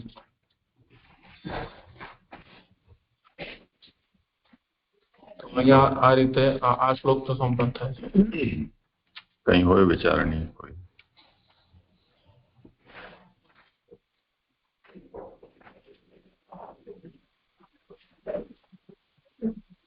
જે ધનગત પ્રણામ. એટલે જે રીતનો આ વિષય શબ્દ બ્રહ્મ અને બ્રહ્મનો આવ્યો જગતનો, તો આપણે એની સાથે સમજી શકીએ રૂપ નામ વિભેદેન જગત ક્રીડતી યો જત હતી, કે બંને રૂપ અને નામ બંને પેરેલલ કરીને જગતની પ્રવૃત્તિ થાય છે, એવો આનો અર્થ સમજી શકીએ આ સંદર્ભમાં? હા, એટલે શરૂઆતથી તો એનું જ નિરૂપણ થઈ રહ્યું છે. તો મુખ્ય વિષય તો એ જ છે ને.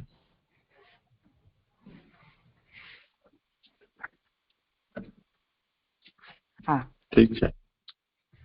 આ એક અહીંયા જે 456 પાના પર નીચેથી બીજી લીટી આવી ને કે જો કે માયાથી થતું આવરણ પહેલા કહેલું છે, છતાં તેને પણ બ્રહ્મનું જ્ઞાન ન થવાથી જ આવરણ કહેલું છે.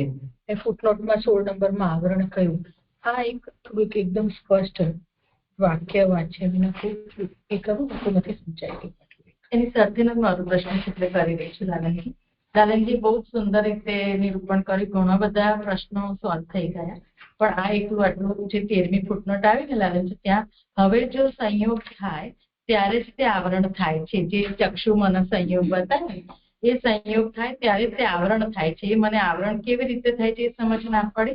અને ચક્ષુથી ગ્રહણ જ થતું નથી એવો જ શ્રુતિનો અર્થ હોય તો આવરણનું શું પ્રયોજન? એવી આ અને હેતલે પૂછ્યું ત્યાં સુધી 4-5 લાઈન સ્પષ્ટ નથી થતી. બાકી બધું સારું. ત્યાં તો એવું જ લાગે છે મને કે એક જગ્યાએ તો ઇન્દ્રિયોથી વિમુખ કહેલું છે અને આવરણની વાત આવી, બરાબર છે. એટલે 13મી ફૂટનોટમાં તો એવું જણાય છે કે વાંચ્યું છું એક વખત કે સંયોગ થાય એટલે ગળાનો નયન સાથે અને નયનનો મન સાથે સંયોગ થાય. તો આવરણ તો ત્યારે જ, એટલે આપણે કોઈ વસ્તુને જોઈએ તો જ આપણે આવરણ છે કે નહીં એની ખબર પડે ને. જેમ ચાદર કોઈ વસ્તુ ઉપર ઢાંકી તો આપણે જોઈએ છે તો જ ખબર પડે છે ને. આમ તો એક રીતે તો એ ચાદર છે એ આવરણ રૂપ થયું. જેમ પ્રસિદ્ધ છે, અતિ પ્રસિદ્ધ કે વાદળું સૂર્યને ઢાંકી દે છે, એનાથી એ મતલબ થોડી છે કે સૂર્ય ઢંકાઈ જાય છે. એટલે આપણે જોઈએ છે તો જ ખબર પડે છે, પણ હવે અહીંયા તો એમ કે છે કે ઇન્દ્રિયથી જ અતીત છે એમ. તો આવરણ તમે અહીંયા કીધું એ તો નકામું થયું ને. એટલે તમે આવરણ કયો છો તો શું આધાર પર કયો છો? કેમ કે ઇન્દ્રિયોથી તો અતીત કયો છો, તો તમને જયારે આંખેથી દેખાતું જ નથી તો પછી એનું જ્ઞાન થતું જ નથી, તો આવરણ કેવી રીતે થાય? ને બીજું હેતલબેન જે કહે છે કે જો કે માયાથી થતું આવરણ પહેલા કહેલું છે, પેલા ક્યાંક કીધું છે કે માયા, એટલે આવરણ શબ્દને હમણાં ન વાંચીએ આપણે અહીંયા, કે જો કે માયાથી થતું પહેલા કહેલું છે, એટલે માયાથી થતું શું? તો અજ્ઞાન. તો કહેલું છે તેને પણ બ્રહ્મનું જ્ઞાન ન થવાથી જ, એટલે અહીંયા ક્યાં માયાને આવરણ રૂપ પણ કીધી હોય માની લો, તો તેને પણ અજ્ઞાનના હિસાબે જ કીધું છે, બાકી આવરણ રૂપ હોય એવું કઈ નથી એમ, એવું સમજાયું મને. અહીંયા અનુભાઈ આનો ઉલ્લેખ નથી કર્યો, પણ પુરુષોત્તમજીએ એટલો અહીંયા સંકેત કર્યો છે કે યદપિ માયિકમ પૂર્વમ ઉક્તમ તદપિ અગ્રહણાદેવ ઇતિ વ્યવધાયકમ ઇતિ શેષઃ. અગ્રહણાદેવ વ્યવધાયકમ. તો યદપિ માયિકમ પૂર્વમ ઉક્તમ, પહેલા માયિક કહ્યું છે, એના ઉપર શ્રી પુરુષોત્તમજી કહ્યું છે કે સપ્તમાધ્યાયે એતત શ્રુતિ વિચારે માયિકમ સૃષ્ટ્યનંતરમ વ્યવધાયકમ યદુક્તમ તસ્ય કથમ સંગતિ, એવી આકાંક્ષા થાય. હવે સપ્તમાધ્યાયમાં એ વિષય ક્યાં આવ્યો છે એ જરા જોઈ લેવો જોઈએ તો સ્પષ્ટ થઈ જાય. ત્રીજો શ્લોક હોય તો ભગવાને 247 પેજ ઉપર એકદમ જે નીકળ્યું, મેં જોયું નથી પણ કદાચ એ હોય તો 247 પર ભગવાને ગુણોથી ભરેલી પોતાની માયાથી આ વિશ્વ રચ્યું. તો સંદર્ભ મને પણ નથી ખબર છે, પેજ નંબર 254 પર તેયમ ભગવતો માયા, એ જ ભગવાન. એટલે અહીંયા કોઈ શ્રુતિ એતત શ્રુતિ વિચારે, એતત શ્રુતિ મતલબ આ કઈ શ્રુતિ? પરાંચિખાની એ શ્રુતિનો વિચાર, અને શ્લોકમાં નો વિષય છે કે સુબોધનીજીનો છે, એ કેવલ જોવાનું રહે.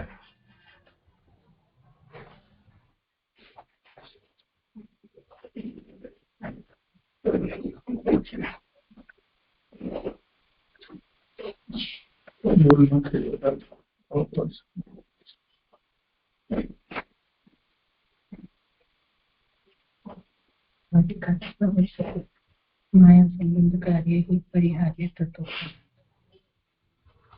51 પર દર્શન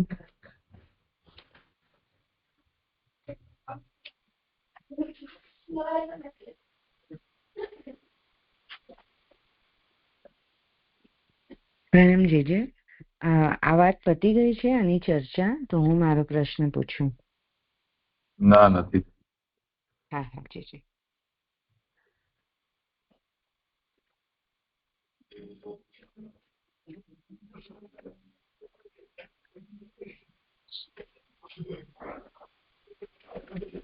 કદાચ આ હશે જે અંદાજે આજે પૂર્વ પક્ષ મોટો થયો ને, સેયમ ભગવતો માયાની આગળ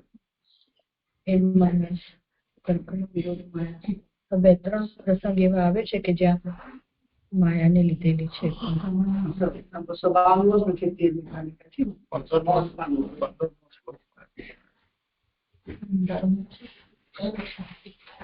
ત્યાં પછી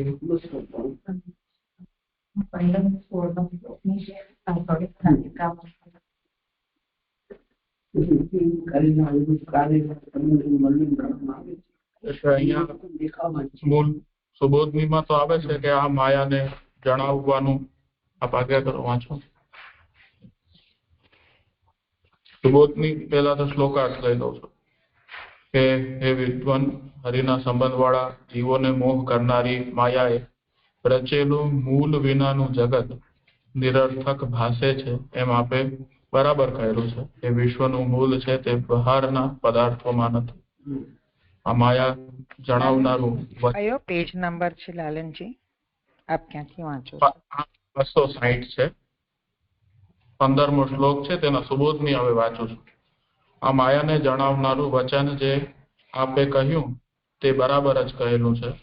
એ વિદ્વાન એ સંબોધનથી એમ જણાવેલું છે કે આપનો આ વિષયમાં અનુભવ પણ છે, પણ માત્ર શાસ્ત્રની દ્રષ્ટિથી આપે કહેલું નથી. શું કહ્યું એ જણાવવાની ઈચ્છા થાય. આત્મ માયા યનમ હરેહે શબ્દો યોજેલા છે. હરિના સંબંધ વાળા જે આત્મના જીવો તેમને મોહ કરનારી જે માયાનું નિરૂપણ ઉપર 4 શ્લોકમાં કરેલું છે તે માયાનું અયનમ સ્થાન વિષયરૂપ બ્રહ્મ જળ તરીકે અથવા જીવ તથા જળ તરીકે જે સ્ફુરે છે તે નિરર્થક જ ભાસે છે, અથવા માયા જ છે.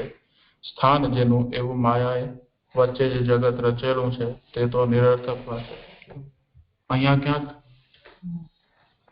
એટલે આ 9મા શ્લોક જે છે ને એ આખો આનો વિષય હોય એવું લાગે છે. 255 પેજ ઉપર.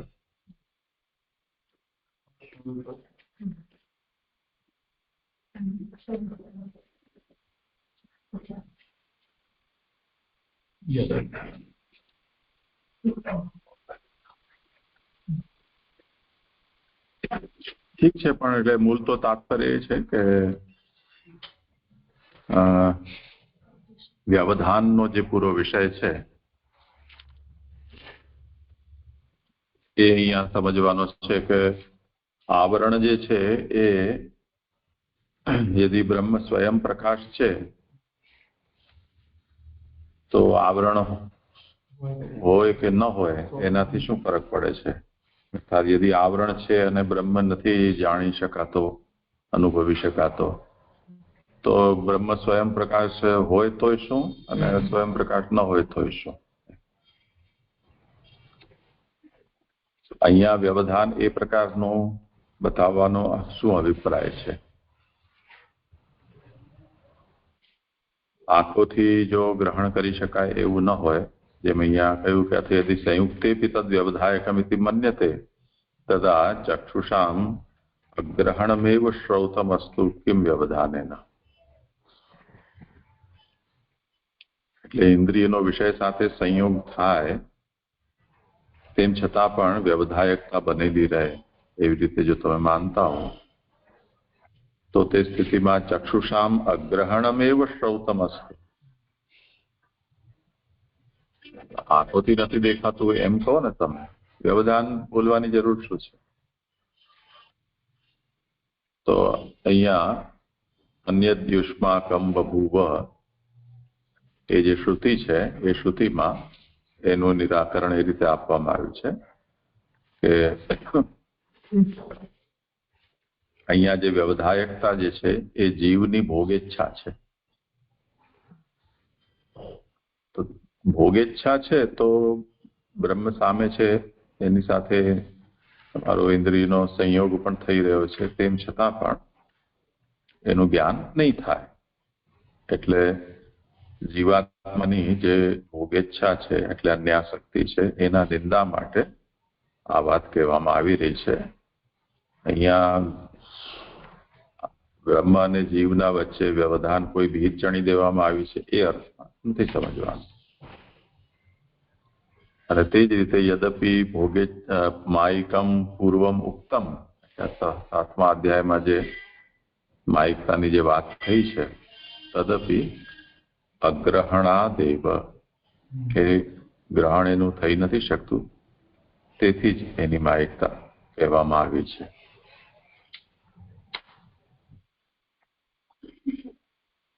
આ જ વાત છે. હા બોલો, બીજું શું છે? જીજી, મારે તો 45મા શ્લોકનો ડાઉટ હતો, તો આ શ્લોકની ચર્ચા કરીને પછી હું પૂછું. આ શ્લોકમાં શું છે? આ શ્લોકમાં મને નથી કઈ, મારે 45મા શ્લોકમાં પૂછવાનું હતું. તો ત્યાં વચ્ચે, હા, તો વચ્ચેના ભાગમાં એવું લખ્યું છે, એટલે આ બધી વાત કરી સ્પર્શની, સ્વરની, ઉષ્મા અને અંતસ્થની, અને પછી કહ્યું કે એ પ્રમાણે 4 મૂર્તિવાળા અક્ષર બ્રહ્મનું સ્વરૂપ કહ્યું. તો 4 મૂર્તિ તો સમજાય છે, પણ અક્ષર બ્રહ્મ જે અહીંયા એ લોકોએ કનેક્ટ કરીને કહ્યું, તો મને અક્ષર બ્રહ્મનું પ્રોપર વિઝ્યુઅલાઇઝ થઈ શકે એવું કેવું હતું આપને, કે જેમ આપણે બુદ્ધિનું કરી આપેલું ને વચ્ચે, તો ઘણું સરસ થયું હતું. તો મારાથી અક્ષર બ્રહ્મ જે કાલ, કર્મ, પ્રકૃતિ, સ્વભાવ ને પુરુષની રીતે આપણે વાત કરીએ છીએ, ને પછી અહીંયા 4 મૂર્તિવાળા આ રીતે કહ્યું, તો અક્ષર બ્રહ્મને કઈ રીતે સમજવું એ બહુ સમજાતું નથી.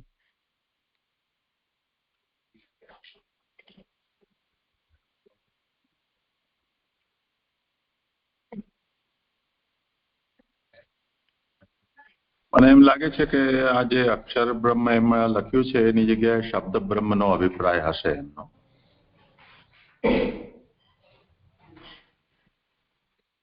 એટલે આપ કહો છો કે શબ્દોમાં જે અક્ષર છે એની વાત કરો છો, એમ કહેવા માંગો છો? આજે અનુવાદકે પોતે બ્રેકેટમાં લખ્યું છે ને અક્ષર બ્રહ્મનું સ્વરૂપ કયું, એ તો હવે સંપાદક હોય ચાહે નાનુભાઈ હોય એમનું લખેલું છે. વિષય તો અહીંયા અક્ષરનો ચાલી નથી રહ્યો, તો શબ્દ બ્રહ્મના દેહનું નિરૂપણ કરવું એ જ અહીંયા પ્રકરણોપાત્ય છે. અને એના જે અહીંયા ભિન્ન ભિન્ન પ્રકાર કર્યા છે અહીંયા, ઉષ્મા, અંતસ્થ વગેરે, એ 4 એવમ ચતુર્મૂર્તે સ્વરૂપમ ઉત્તમ, આ રીતે 4 મૂર્તિ બનેલાનું સ્વરૂપ કહ્યું.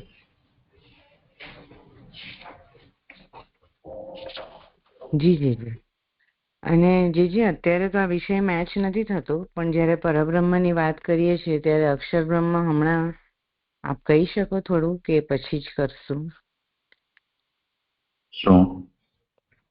એટલે આપણે જ્યારે વાત કરતા હોઈએ છીએ કે અક્ષર બ્રહ્મ ગણિતાનંદક છે અને કાલ, કર્મ, સ્વભાવ, પ્રકૃતિ, પુરુષનો બનેલો છે, તો મને ઘણા વખતથી વિઝ્યુઅલાઇઝ નથી થતું અક્ષર બ્રહ્મ કઈ રીતે સમજવું. એટલે જ્યારે પરબ્રહ્મની તો શબ્દ બ્રહ્મ એને પ્રકાશે છે, આપણે હમણાં જોયું, પણ પછી પરબ્રહ્મ સાથે કનેક્શનમાં કદાચ આવશે જ આગળ, મેં વાંચ્યું નથી કાંઈ. તો અક્ષર બ્રહ્મનું બી મારે સમજવું હતું કે પરબ્રહ્મ તો આપણે સમજીએ છીએ કે નેતિ નેતિ છે અને વેદ કોશિશ કરી રહ્યા છે, પણ એમાં બી ઇનફ નથી ને આપણે ખાસ આપણી ઇન્દ્રિયો પણ નથી ગ્રહણ કરી શકે એમ. પણ અમુક પાર્ટમાં મને એવું લાગે છે કે અક્ષર બ્રહ્મ સાથે બી કનેક્શન હશે, પણ હું સમજી નથી શકતી. વિષય થોડો લાંબો છે, પણ સિદ્ધાંત મુક્તાવલીના અંદર આ વિષય વર્ણિત છે, ત્યાંથી સમજી લેવો જોઈએ તો સારું પડશે. દ્વિરૂપમ તદ્ધિ સર્વમ સ્યાદ એકમ તસ્માદ વિલક્ષણમ અપરમ તત્ર પૂર્વસ્મિન વાદિનો બહુધા જગુ, ત્યાં આ વાતનો વિસ્તાર છે. હાજી જી, હું ત્યાં જોઈને પછી પાછો પ્રશ્ન કરીશ એવું હશે તો. હાજી જી, પ્રણામ જીજી. અક્ષર બ્રહ્મ વાળું તો જૂની પુસ્તકમાં પછી હોવું જોઈએ. એની સાથે તરત જ તો શબ્દ બ્રહ્મ કર્યું છે, એટલે શબ્દ બ્રહ્મ જ હશે. હા, કરો ભલે. મૂળમાં હોત તો આપણે વિચાર જ, પણ બ્રેકેટ એમણે કર્યું છે તો એ તો સરસ ચૂકથી થઈ શકે. હા, આગળ શ્લોક લઈ લો. ઉત્થાનિકા. એવી રીતે આધિદૈવિક સૃષ્ટિ કહીને નીચેના શ્લોકથી આરંભી સાત્વિક આધિભૌતિક સૃષ્ટિ કહે છે. હવે ત્યાં ભાગવતાર્થનો વિષય જે છે પૂર્વમાં આવ્યો હતો, મેં જે શરૂઆતમાં જ વાંચી લીધું જો કે. તો હવે એ નામ સૃષ્ટિનું હવે સંપન્ન થઈને હવે બ્રહ્માજી ફરી પોતાની જે રૂપ સૃષ્ટિ જે અધૂરી છોડેલી હતી એનામાં ફરી પ્રવૃત્ત થાય છે. એવી રીતે આધિ દૈવિક સૃષ્ટિ કહીને નીચેના શ્લોકથી આરંભી સાત્વિક આધિ ભૌતિક સૃષ્ટિ કહે છે. તતો પરામુપાદાય સસર્ગાય મનોદધે ઋષીણામ ભૂરિવીર્યાણામ અપી સર્ગમ અવિસ્તૃતમ જ્ઞાત્વા તદ્વૃદ્ધયે ભૂયશ્ચિંતયામાસ કૌરવે અહો અદ્ભુતમે તન્મે વ્યાપૃતસ્યાપि નિત્યદા નહ્યેધન્તે પ્રજાનૂનમ દૈવમત્ર વિઘાતકમ. અનુવાદ. પછી બીજો દેહ ધારણ કરીને તેમણે સૃષ્ટિ રચવાની ઈચ્છા કરી. હે કૌરવ, ઋષિઓ ઘણા પરાક્રમ વાળા હોવા છતાં તેમની સૃષ્ટિ વિસ્તાર વિનાની જોઈને તેમણે હૃદયમાં ફરીથી તે સ્વરૂપનું ચિંતન કર્યું. અહો, આ અદ્ભુત છે. હું સદા ઉદ્યોગ કરતો હોવા છતાં પણ નિશ્ચય પ્રજાની વૃદ્ધિ થતી નથી. ખરેખર દૈવમાં વિઘ્ન કરે છે. બીજો દેહ ધારણ કરીને બીજા પ્રકારની સૃષ્ટિ રચવાની બ્રહ્માએ ઈચ્છા કરી. આટલાથી જ મરીચી વગેરે દ્વારા સૃષ્ટિ થશે, તેથી બીજા પ્રકારની સૃષ્ટિ રચવાનું શું પ્રયોજન? એવી શંકા થાય. તેથી ઋષિઓ ઘણા પરાક્રમ વાળા હોવા છતાં તેમની સૃષ્ટિ વિસ્તાર વિનાની જોઈને એમ કહેલું છે. તો ઋષિઓ દ્વારા એટલો વિસ્તાર થઈ થક્યો નહીં, તો બ્રહ્માજીએ બીજો વિકલ્પ કાઢવાનો વિચાર કર્યો. તો એમાં પ્રવૃત્ત થશે. જો કે ઘણું પરાક્રમ છે જેમનું, તેવા ઋષિઓ છે, છતાં મારા કરતા તેઓ વધારે પરાક્રમ વાળા નથી અને 5-6 જ ઉત્પન્ન કરેલા છે. તેમનાથી શું થવાનું? તેટલાથી સૃષ્ટિનો વિસ્તાર તો નહીં જ થાય, કારણ કે સૃષ્ટિનો પ્રકાર ઉત્પન્ન કરેલો નથી. તેથી પ્રકાર કરવા માટે બીજા દેહથી કાર્ય કરવાની ઈચ્છા કરી, એવો અર્થ છે. અહીંયા આ 47મો સંપન્ન થાય છે. હવે અશક્ય કાર્યમાં હરિ શરણ છે. એ નિયમના આધારે પહેલા થોડું તપ કરેલું ત્યારે ભગવાને પ્રસન્ન થઈને પણ ફરી તપ કરવાની આજ્ઞા કરેલી. એટલે મારી બુદ્ધિ પ્રમાણે આ પ્રથમ જે તપ કર્યું એ કહ્યું છે ને, પહેલા થોડું તપ કર્યું. એટલે પહેલી વખત જયારે તપ કર્યું હતું, એટલે જયારે પ્રકટ થયા હતા બ્રહ્માજી નાભી પદ્મમાંથી, ત્યારે તપ કર્યું હતું. ત્યારે ભગવાને પ્રસન્ન થઈ પણ ફરી તપ કરવાની આજ્ઞા કરેલી. જી, તે પ્રમાણે આ સમયે પણ જો કે સૃષ્ટિનો પ્રકાર કરવો એવો નિશ્ચય કર્યો, છતાં પણ કયો પ્રકાર કરવો એવો વિચારથી બ્રહ્માએ ભગવાનના સ્વરૂપનું ફરી ચિંતન કર્યું. એમ 48મા શ્લોકમાં કહે છે. આ જ શ્લોકમાં એ જ રીતે ફરીથી ચિંતન કર્યું કે હવે કયો પ્રકાર કરવો. એમ જે સ્વરૂપનું ચિંતન કરતા ઉપાય કરવો એમ જાણવામાં આવ્યું, તે સ્વરૂપનું જ ફરી હૃદયમાં ચિંતન કર્યું.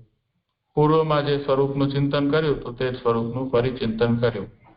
હે કૌરવ, એ સંબોધન એવો અર્થ જણાવે છે કે કાર્ય કરતા તરત અટકી ન જવું, પરંતુ જેમ કુરુ એ કરેલું તેમ દેહ પડે ત્યાં સુધી કાર્ય કર્યા કરવું. તો આ રીતે એ આ સંબોધનનું ભાવ અહીંયા પ્રકટ કર્યું કે એમના પૂર્વજોએ જે પ્રકારે કર્યું તે રીતે. અહો વગેરે શબ્દોથી તેમનો વિચાર જ કહેલો છે. એક સ્પષ્ટતા માટે પૂછું છું કે વંશ વિસ્તારના આને શું ભાવથી કહ્યું આ સંબોધન કૌરવ? એટલે આ હજી સ્પષ્ટ નથી થતું કે અર્થ જણાવે છે કાર્ય કરતા તરત અટકી ન જવું, પરંતુ જેમ ગુરુએ કરેલું તેમ દેહ પડે ત્યાં સુધી કાર્ય કર્યા. ગુરુનું ચરિત્ર મને અત્યારે તો યાદ નથી, એમણે એવું શું કર્યું હતું કે જે જીવન પર્યંત કરતા રહ્યા હતા, પણ કંઈક એવું હશે. શું ક્યાં છે મને ખ્યાલ નથી.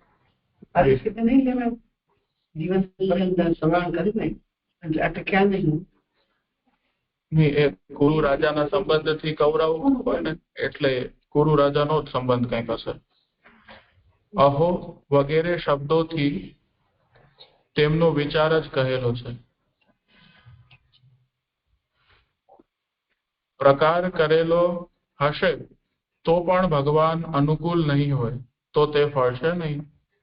તેમ ન હોય તો ઉત્પન્ન કરેલા સર્વ પુત્રોથી જ સર્વ કાર્ય કરવામાં આવે તો જગત પ્રજાથી ભરપૂર થાય. એમ એકલાએ જેમ કર્યું તેમ બીજ રૂપ આ મરીચી વગેરે પણ જો કરે તો આટલાથી જ બધું એ જગત ભરપૂર થાય. એટલે આ કદાચ પૂર્વના સંબોધનના પુષ્ટિમાં જ કહ્યું છે વાક્ય એવું હશે. ચિંતાનું સ્વરૂપ કહી રહ્યા છે. અચ્છા. તેથી કાંઈક વિઘ્ન કરનારું છે. ચિંતન કરતા તે વિઘ્ન કરનારને જાણીને તેમણે આશ્ચર્યથી કહ્યું કે આ અદ્ભુત છે કે જે ભગવાને મને સૃષ્ટિ રચવાની આજ્ઞા કરેલી તે જ વિઘ્ન કરે છે. વળી હું સહકાર કરનાર નથી એવી શંકા પણ કરવા જેવી નથી. એમ હું સદા ઉદ્યોગ કરતો હોવા છતાં શબ્દોથી કહેલું છે. એટલે બ્રહ્માજી કહે છે કે હું પ્રભુની આજ્ઞા પ્રમાણે જ સૃષ્ટિ કાર્યમાં રચ્યો પચ્યો છું, પણ સ્વયં ભગવાન જ વિઘ્ન કરે છે. હું સદા ઉદ્યોગ કરતો હોવા છતાં નિશ્ચય પ્રજાની નૈરંતે વૃદ્ધિ થતી નથી. તેથી જાણવામાં આવે તેવું વિઘ્ન કરનારું કાંઈ ન હોવાથી દૈવ જ વિઘ્ન કરનારું છે. એટલે બીજું કાંઈ તો પ્રકાર દેખાતો નથી, પણ હવે ભગવાન જ છે છેલ્લા જે વિઘ્ન કરનારા છે એવું જણાય છે. અહીંયા સંપન્ન થાય છે. એટલે ખાલી આ હે કૌરવ એ તો વિદુરજી માટે કહેવાયું છે. વિદુર મૈત્રી સંવાદ છે એટલે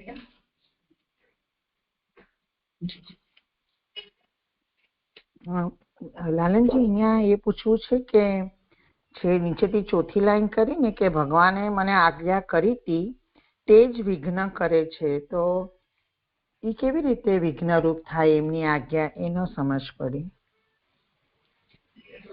ચોથી પંક્તિ નીચેથી આ અદ્ભુત છે એ વાત.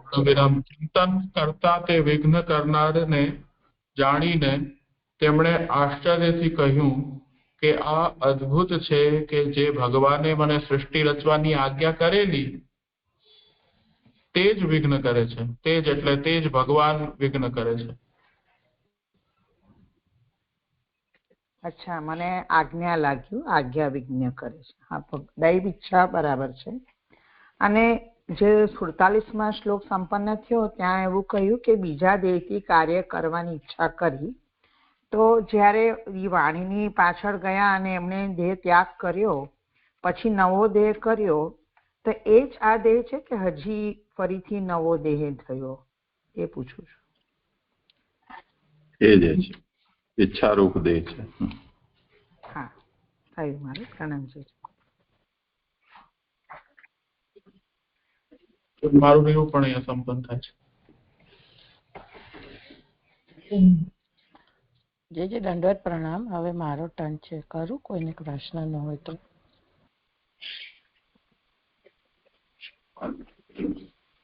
કરો આરંભ. હા, જે દંડવત પ્રણામ. હવે અહીંયા સુધી બ્રહ્માજીને હવે કામ અટકી ગયું છે, કારણ કે ઋષિઓ જે પ્રગટ કર્યા એમણે મરીચી વગેરે, એ લોકોએ પણ આગળ સૃષ્ટિનું કાર્ય કર્યું નથી ને હવે એમને ચિંતા થઈ રહી છે અને એમને એવું લાગી રહ્યું છે કે પ્રભુએ જ આવો વિઘ્ન કરી રહ્યા છે.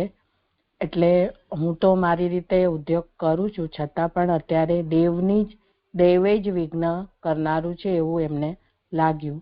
તો હવે આગળ 49મો શ્લોક કે એવમ યુક્ત તકૃત્ય દેવમ ચ અવેક્ષતઃ તદા કશ્ય રૂપમ ભૂ દ્વેદા યત કાયમ અભિચક્ષતે.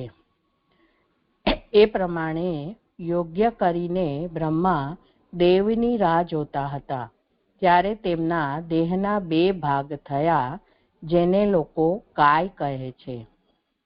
સુબોધિની કે એવો નિશ્ચય કરીને, એટલે મારા 49, 50, 51, 52 અને 53 છે, તો બધા જ શ્લોકાર્થ લઈ લઉં છું પહેલા. અને આગળ છે કે દેહના તે 2 વિભાગોથી યુગલ ઉત્પન્ન થયું. તેમાં જે પુરુષ હતો તે તો ચક્રવર્તી સ્વયંભૂ મનુ હતો. જે સ્ત્રી હતી તે આ મહાત્માની શત્રુપા નામની મહારાણી હતી. પછી મિથુન ધર્મથી પ્રજાઓ ખરેખર વધવા લાગી. 52મો શ્લોક છે કે હે ભારત, તેણે પણ શત્રુપામાં 5 સંતાનો ઉત્પન્ન કર્યા. હે ઉત્તમ પુરુષ, પ્રિયવ્રત અને ઉત્તાનપાદ તથા 3 કન્યાઓ આકુતિ, દેવહૂતિ અને પ્રસૂતિ નામની ઉત્પન્ન કર્યા. 53મો આકુતિ રુચિને આપી, વચલી કન્યા તો કરદમને આપી અને પ્રસૂતિ દક્ષને આપી, જેમનાથી એટલે કે તેમનાથી જગત ભરપૂર થયું છે. આનો ભાગવતાર્થ 39 પર છે આ બધા શ્લોકનું. જ્યાં સુધી લાલને વાંચ્યું એના પછીનું આગળથી લઈ રહી છું કે આ રીતે મિશ્રણ સૃષ્ટિ રચવાનો બ્રહ્માએ ઉદ્યમ કર્યો. પહેલા તેમણે નામ સૃષ્ટિ રચવાની મનોવૃત્તિનો ત્યાગ કર્યો અને પછી પહેલાની પેઠે રૂપ સૃષ્ટિ રચવાની મનોવૃત્તિ કરી. એ 47માં જોયું. બ્રહ્માનું અંતઃકરણ મિશ્રણ રૂપ ન હતું, તેથી મિશ્રણવાળી સૃષ્ટિ રચવા તેમને ભગવાનની જરૂર પડી. એટલે આ જે મિશ્રણવાળું અત્યારે જે પ્રગટ સૃષ્ટિ રચવાની છે, તો એના માટે બ્રહ્માનું અંતઃકરણ રેડી નહોતું, એટલે એમની પાસે અવેલેબલ નહોતું. તેથી એમણે જે વિચાર કર્યો કે મિશ્રણવાળી સૃષ્ટિ કરવી છે, તો તેમને એના માટે ભગવાનની જરૂર પડી. તેથી ભગવાનનું તેમણે ધ્યાન ધર્યું, જે 48માં આવ્યું. ત્યારે ભગવાનની ઈચ્છાથી બ્રહ્માના શરીરના ધ્યાન અને ઈચ્છા એમ 2 વિભાગ થયા, જે અત્યારે 49માં છે. આ 2 ભાગનું મિથુન એટલે કે જોડકું થયું. તેમાં પુરુષ મનુ અને સ્ત્રી શત્રુપા હતા. ત્યાર પછી મૈથુનની સૃષ્ટિ પોતાની મેળે વધવા લાગી. બ્રહ્માની કે બીજા કોઈની આજ્ઞાની જરૂર રહી નહીં. એ શ્લોક 50 અને 51માં આવશે. એવી રીતે 4 પ્રકારની સૃષ્ટિ કહી. એમાં પહેલી સનક વગેરે, બીજી મરીચી વગેરે, ત્રીજી નામ સૃષ્ટિ અને હવે ચોથી મનુ તથા શત્રુપા. આ 4 પ્રકારની મુક્ત જીવોની સૃષ્ટિ કહી. નામ સૃષ્ટિ તેના અંગ તરીકે કહેલી છે. એટલે આ રીતે આ મુક્ત જીવોની સૃષ્ટિનું જીવ સૃષ્ટિનું ચાલી રહ્યું છે આ અધ્યાયમાં.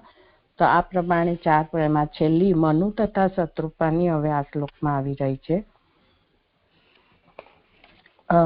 460માં સુબોધિની કે બ્રહ્માજી એવો નિશ્ચય કરી યોગ્ય રીતે ભગવાનની આજ્ઞા પ્રમાણે બ્રહ્માએ કાર્ય કરતા રહીને ભગવાનનું ચિંતન જ કર્યું. ત્યારે જ્યારે એ પ્રમાણે યોગ્ય કાર્ય કરતા હતા અને ભગવાન ક્યારે પ્રસન્ન થશે એમ વિચારી દેવની રાહ જોતા હતા, ત્યારે તેમની સૃષ્ટિ રચવાની અશક્તિ જાણી. ભગવાને જ એટલે જે અંતઃકરણની વાત આવી ને એ અહીંયા મને લાગે છે કે એ રીતે રેડી નહોતા અને એ એવી રીતે પ્રભુનું ચિંતન કરીને એ પોતે રાહ જોવા લાગ્યા કે હવે જેમણે વિઘ્ન કર્યું છે, જેમણે આજ્ઞા કરી છે, અત્યારે વિઘ્ન પણ પ્રભુએ જ કર્યું છે ને એ જ દૂર કરશે. એવી રીતે પોતાની અશક્તિ જાણી ભગવાને જ કશ્ય એટલે કે બ્રહ્માના દેહના 2 વિભાગ કર્યા. ત્યારે તેમના દેહના 2 વિભાગ થયા. ત્યારથી તે 2 વિભાગને લોકો કાય કહે છે. હવે આની કાય શબ્દ કેવી રીતે બન્યો એ વ્યાકરણનો આખો છે, હું વાંચું છું. કા ઇયમ આ સ્ત્રી કોણ અને કો અયમ આ પુરુષ કોણ. એટલે બે જે ભાગ થયા એમાં આ સ્ત્રી કોણ અને આ પુરુષ કોણ એમ કહેવા યોગ્ય હતું. ત્યારે બંને ભેગા કરવા એક સ્ત્રીના વિશેષ્યનો અને બીજા પુરુષના વિશેષણનો લોપ કરી લોકો કાયમ કહે છે. એમાં પહેલી ફૂટનોટ છે કે કા ઇયમ માંથી વિશેષ્ય ઇયમનો લોપ કર્યો અને કો અયમ માંથી વિશેષણ કહનો લોપ કર્યો, એટલે કા પ્લસ અયમ રહ્યા એમ કાયમ શબ્દ થયો. આખી અને કેવી રીતે આ કાયમ શબ્દ થયો એનું અહીંયા સમજાયું કે એમ જણાવ્યું કે સ્ત્રી પોતે વિશેષ્ય વિનાની છે અને પુરુષ વિશેષણ વિનાનો છે, તેથી બંને ભેગા મળતા કાય શબ્દથી ઓળખાય છે. એટલે આ જે બે યુગલ થયું એ કાય શબ્દથી ઓળખાય છે. જે 49માં પૂરો થયો, આગળ લઈ લો. હા, હવે આગળ કે પછી હા એક મિનિટ ખાલી આમાં જે બ્રહ્માજીનું કયું પૂર્વમાં શ્લોકમાં પણ આવ્યું કે એમણે ચિંતન કર્યું કે સૃષ્ટિનું કાર્ય અટકી ગયું છે હવે, અને બહુ ધીમે ધીમે સૃષ્ટિ થતી હોય એવું જણાય છે. એટલે એમાં જે પછી બ્રહ્માજીએ સ્વયં પ્રવૃત્ત થયા હતા કે સૃષ્ટિના વધારા માટે, તો એમાં આપણે અહીંયા એવી રીતે સમજી શકીએ કે અટક્યું એટલે એમને એવું જણાયું હશે કે ભગવાન વિઘ્ન કરે છે એ તો જણાયું છે, પણ એમ પોઝિટિવ સેન્સમાં એમને બોધ થયો હશે કે નેગેટિવમાં?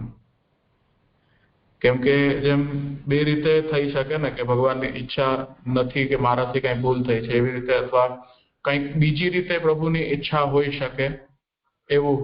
એટલે આ બે પ્રકારે વિચાર આવી શકે ને, કામ અટકી જાય તો કે કઈ ખોટું થાય છે એટલે ભગવાને અટકાવ્યો, અને બીજું કે ભગવાનની કઈક જુદી ઈચ્છા હશે, આથી જુદી, ભલે ખોટું હોય કે ન હોય. તો અહીંયા બ્રહ્માને એ રીતે બોધ થયો હશે ને, એ રીતે જ આપણે વિચારવું જોઈએ કે ભગવાનની કોઈ જુદી ઈચ્છા હશે. હા, સારો સવાલ. હા,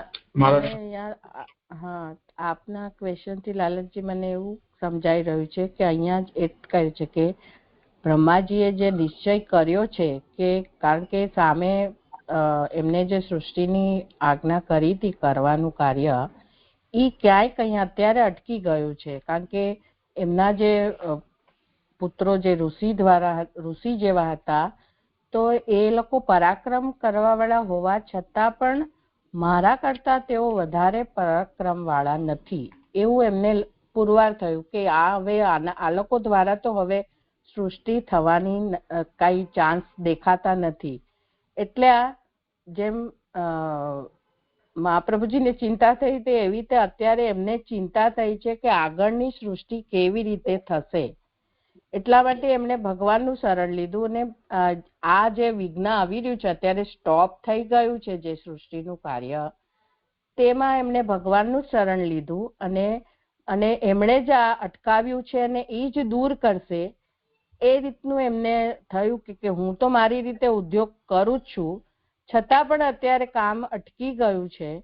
તો એ રીતે મને સમજાઈ રહ્યું છે કે એવો નિશ્ચય કરીને જ યોગ્ય રીતે ભગવાનની આજ્ઞા પ્રમાણે બ્રહ્માએ કાર્ય કરતા રહીને ભગવાનનું ચિંતન કર્યું, અને એ રીતે કર્યું ત્યારે પોતે વેઇટ કર્યું કે ભગવાન ક્યારે પ્રસન્ન થશે, અને પછી પ્રભુએ રિઝલ્ટ આપ્યું. મને એવું સમજાય છે લાલનજી આપના ક્વેશ્ચન થી, બાકી જે કરે.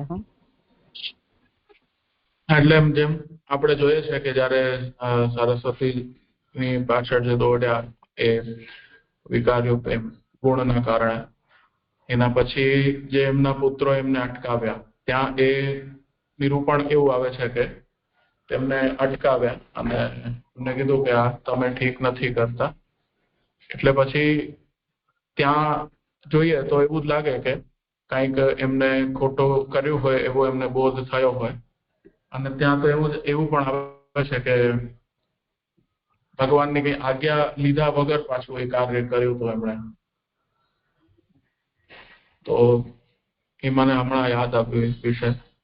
તો પછી એમણે ખોટું કર્યું એવો જ બોધ થયો છે એમને, અને પછી ભગવાન ને યાદ કરી છે. આગળ એ રીતે આવી જ ગયો હતો કે એમના અંદર જે અહંકાર છે એ સૌથી મોટો દોષ છે.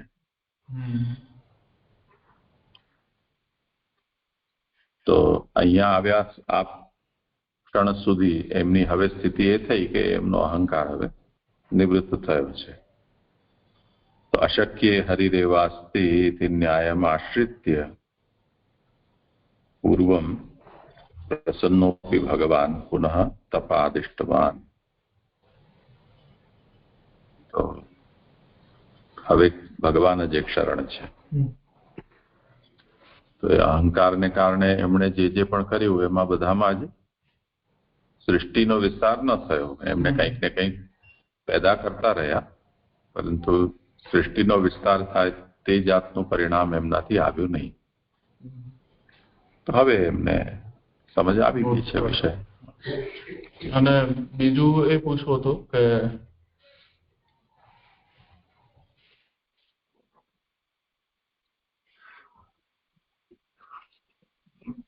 થોડોક પુષ્ટ કરી લઉં પ્રશ્ન પછી. હા, વાંધો નહીં, કરો આગળ. મને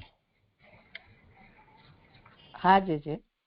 પછી શું થયું એવો પ્રશ્ન થાય, તેથી નીચેનો શ્લોક કહે છે, તાભ્યામ રૂપ વિભાગ્યાભ્યામ મિથુનમ સંપદ્યત યસ્તુ તત્ર પુમાંસો અભુન્મ મનુઃ સ્વાયંભુવઃ સ્વરાટ સ્ત્રી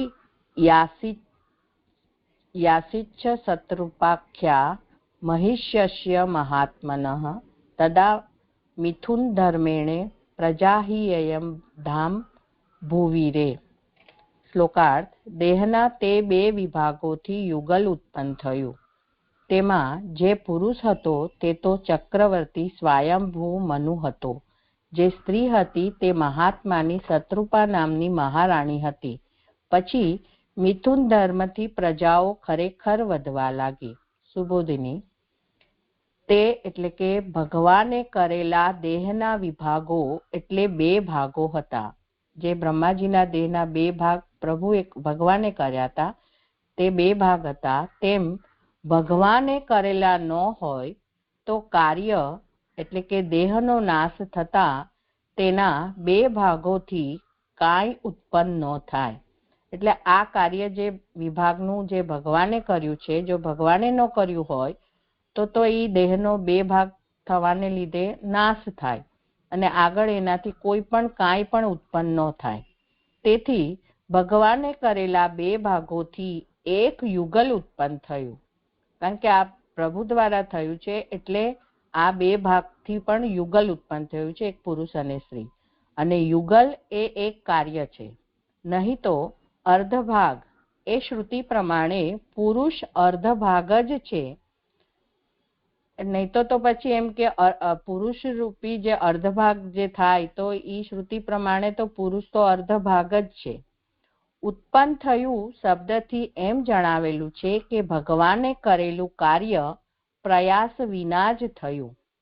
એટલે અહીં જે કાંઈ બી થયું છે ભગવાન દ્વારા થયું છે ને તે પણ પ્રયાસ વિના થયું છે. ઉત્પન્ન થયું એ શબ્દ સમજાયો. તેથી ભવિષ્યમાં પણ કાર્ય થશે. તે બે ભાગને તેમાં જે પુરુષ હતો વગેરેથી નામથી જણાવે છે. એટલે ભવિષ્યમાં પણ આનાથી કાર્ય થશે. એમાં જે બે ભાગમાંથી જે પુરુષ હતો એટલે કે મનુ જે હતા એનાથી જણાવે છે. તેમાં તે બેમાં જે પુરુષ હતો એટલે કે જે મનુ હતા તે એની વ્યુત્પત્તિ કહે છે કે તે મનનથી ઉત્પન્ન થયેલો હોવાથી મનુ હતો. જે સ્ત્રી હતી તે સૃષ્ટિના પ્રકાર રૂપ હતી. કારણ કે શત્રુપા એવું આખ્યા એટલે કે નામ જેનું હતું તેવી તે હતી. મનુ શબ્દથી વ્યુત્પત્તિ થયેલ છે તે પ્રમાણે સ્વયંભુવઃ એમ કહેલું છે. એમાં પહેલી ફૂટનોટ છે કે મનનથી ઉત્પન્ન થયેલ તે મનુ એવી વ્યુત્પત્તિ પહેલા કહી. સ્વયંભુવ એટલે પોતાની મેળે ઉત્પન્ન થયેલ સ્વયંભૂ બ્રહ્માનો પુત્ર એવી વ્યુત્પત્તિ થયેલ આ શબ્દ પણ છે એવો ભાવ જણાય છે. એટલે એક તો મનનથી ઉત્પન્ન થયા મનુનું કીધું, અને બીજું અહીંયા એમને નામ આપ્યું સ્વયંભુવ, કારણ કે સ્વયંભૂ જે બ્રહ્મા છે એના પુત્ર છે એટલે એને સ્વયંભૂ પણ કહેવાય છે એમ કહેલું છે. હવે ત્રીજું કહે છે કે ચક્રવર્તી શબ્દથી એમ જણાવેલું છે કે તે ઐશ્વર્ય વગેરે ગુણોવાળો હોવાથી ભગવાનના અંશમાંથી ઉત્પન્ન થયેલો, તેથી તેનાથી પણ સૃષ્ટિ રચાશે એવો ભાવ છે. ચક્રવર્તી કહીને જે સમજાવી રહ્યા છે કે ચક્રવર્તીથી એમ કે પ્રભુનો જ અંશમાંથી ઉત્પન્ન થયેલો છે એટલે પ્રભુના ઐશ્વર્ય વગેરે ગુણો પણ એનામાં છે અને એનાથી જ આગળ સૃષ્ટિ રચાશે. આગળ હવે શત્રુપાનું કહે છે કે સતાની એટલે કે સેંકડો, રૂપાણી એટલે કે રૂપો છે જેના, તે શત્રુપા નામથી એમ સૂચવેલું છે કે તે મનુને અધિક ભોગ અને અધિક સૃષ્ટિ કરાવશે. એટલે એમનામાં જે સેંકડો રૂપો છે શત્રુપાજીમાં, તેથી એ મનુને પણ અધિક ભોગ અને અધિક સૃષ્ટિ કરાવી શકશે. હવે એમનું બીજું વિશેષણ છે કે મહિષી, એમાં મહારાણી સર્વ કામનાઓ આપનારી છે. મહિષીથી એમ કહે છે. અને મનુ ભગવદીય હોવાથી આ નિરૂપણ કરવાના સમયે તેણે ભગવાનમાં પ્રવેશ કરેલો હોવાથી જ્યાં જ્યાં ભગવાન હોય ત્યાં ત્યાં તે હતો, તેથી આની મહારાણી એમ કહેલું છે. આ થોડુંક ઓછું સમજાય છે, ટ્રાય કરું છું. જે કે મનુ પોતે કેવા હતા તો ભગવદીય હતા, અને આ જે નિરૂપણ કરવાના સમયે એટલે કે જે પ્રાગટ્ય થયું છે એમનું, એ તે સમયે ભગવાનમાં પ્રવેશ કરેલો હોવાથી, એટલે ભગવાનમાંથી બ્રહ્માજી ને બ્રહ્માજીમાંથી મનુ, અને જ્યારે બ્રહ્માજીના પણ બે ભાગ કર્યા પ્રભુએ ત્યારે પણ એ ભગવાન દ્વારા થયું છે. એટલે કે ભગવાનમાં પ્રવેશ કરેલો હોવાથી જ્યાં જ્યાં ભગવાન હોય ત્યાં ત્યાં તે હતો. એટલે મનુનું ભગવદીય નું કારણ આ કહી રહ્યા છે.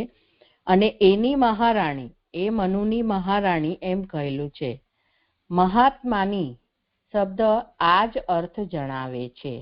એટલે જે મૂળમાં મહાત્મન જે કીધું છે એનું અહીંયા કહે છે કે આવા મનુ ભગવદીય હતા અને એની મહારાણી આ છે શત્રુપાજી, એટલે આ જ અર્થ જણાવે છે. મહાન એટલે કે ભગવાન, આત્મા એટલે કે આત્મા છે જેના તે મહાત્મા. એવી રીતે અહીંયા મહાન આત્મા જે કીધું, મહા આત્મનઃ. 51ના શ્લોકના ઉત્તરાર્થથી તે યુગલ બીજ હોવાનું જણાવે છે. મિથુનમ એટલે કે યુગલ એટલે કે ભેગા થવું, તે જ ધર્મ એટલે કે સૃષ્ટિ રચવાનો ઉપાય છે. આ જે યુગલ છે એનાથી જ સૃષ્ટિ રચવાનો આ જ ઉપાય છે. ત્યારે આનંદમાં આવેલી પ્રજાઓ વધવા લાગી. ખરેખર આનંદમાંથી જ આ પ્રાણીઓ ઉત્પન્ન થાય છે. માનો ખરેખર શબ્દ આ જ અર્થ સૂચવે છે કે આ શ્લોકમાં પણ હિ એટલે કે ખરેખર શબ્દ તે જ અર્થ જણાવે છે કે પ્રજાઓ પોતે જ વધવા લાગી આનંદને કારણે, તેમાં તેમને આજ્ઞા વગેરેની જરૂર ન રહી. એટલે આ રીતે આ જે યુગલ થયું એ એનાથી આનંદ દ્વારા એમનાથી પણ આગળ પ્રજાઓ વધવા લાગી અને સૃષ્ટિનો વિસ્તાર થયો. જે અહીંયા 50 અને 51 પૂરો થયો. કરો ભલે. મારે પ્રશ્ન પૂછવાનો હતો એ મારા શ્લોકમાં છે કે 48માં હતો ને કે ત્યાં ઋષિઓ ઘણા પરાક્રમ વાળા હોવા છતાં તેમની સૃષ્ટિ વિસ્તાર વિનાની જોઈને એમ કહેલું છે. એટલે બીજા દેહ ધારણ કરીને બીજા પ્રકારની સૃષ્ટિ રચવાની બ્રહ્માએ ઈચ્છા કરી, આટલાથી જ મરીચી વગેરે દ્વારા સૃષ્ટિ થશે, તેથી બીજા પ્રકારની સૃષ્ટિ રચવાનું શું પ્રયોજન, એવી શંકા થતા તેથી ઋષિઓ ઘણા પરાક્રમી વાળા હોવા છતાં એટલે ત્યાં પૂછી રહ્યા છે કે ઋષિઓને જે પહેલા મર્યાદાથી ઉત્પન્ન કર્યા કે સૃષ્ટિનો ક્રમ પ્રારંભ થાય છે એમ એ રીતે, એટલે ત્યાંથી પછી એ સૃષ્ટિ અટકી, એમ થઈ ન શકી, એટલે બ્રહ્માજીએ ઈચ્છ્યું તે પ્રકારે થઈ ન શકી. એટલે ત્યાં એનું કારણ આપણે શું સમજી શકીએ કે સત્વગુણની અધિકતા એમનામાં હોવાની કે બીજું કોઈ કારણ? થઈ ગયું ને, અહંકાર જન્ય હતી એમાં એ કહ્યું કે કાર્ય દશાપન્ન જે અહંકાર છે એ વધારે ખતરનાક છે કારણ દશાપન્ન કરતા. એ તો ત્યાં જ ખુલાસો જ કરેલ છે.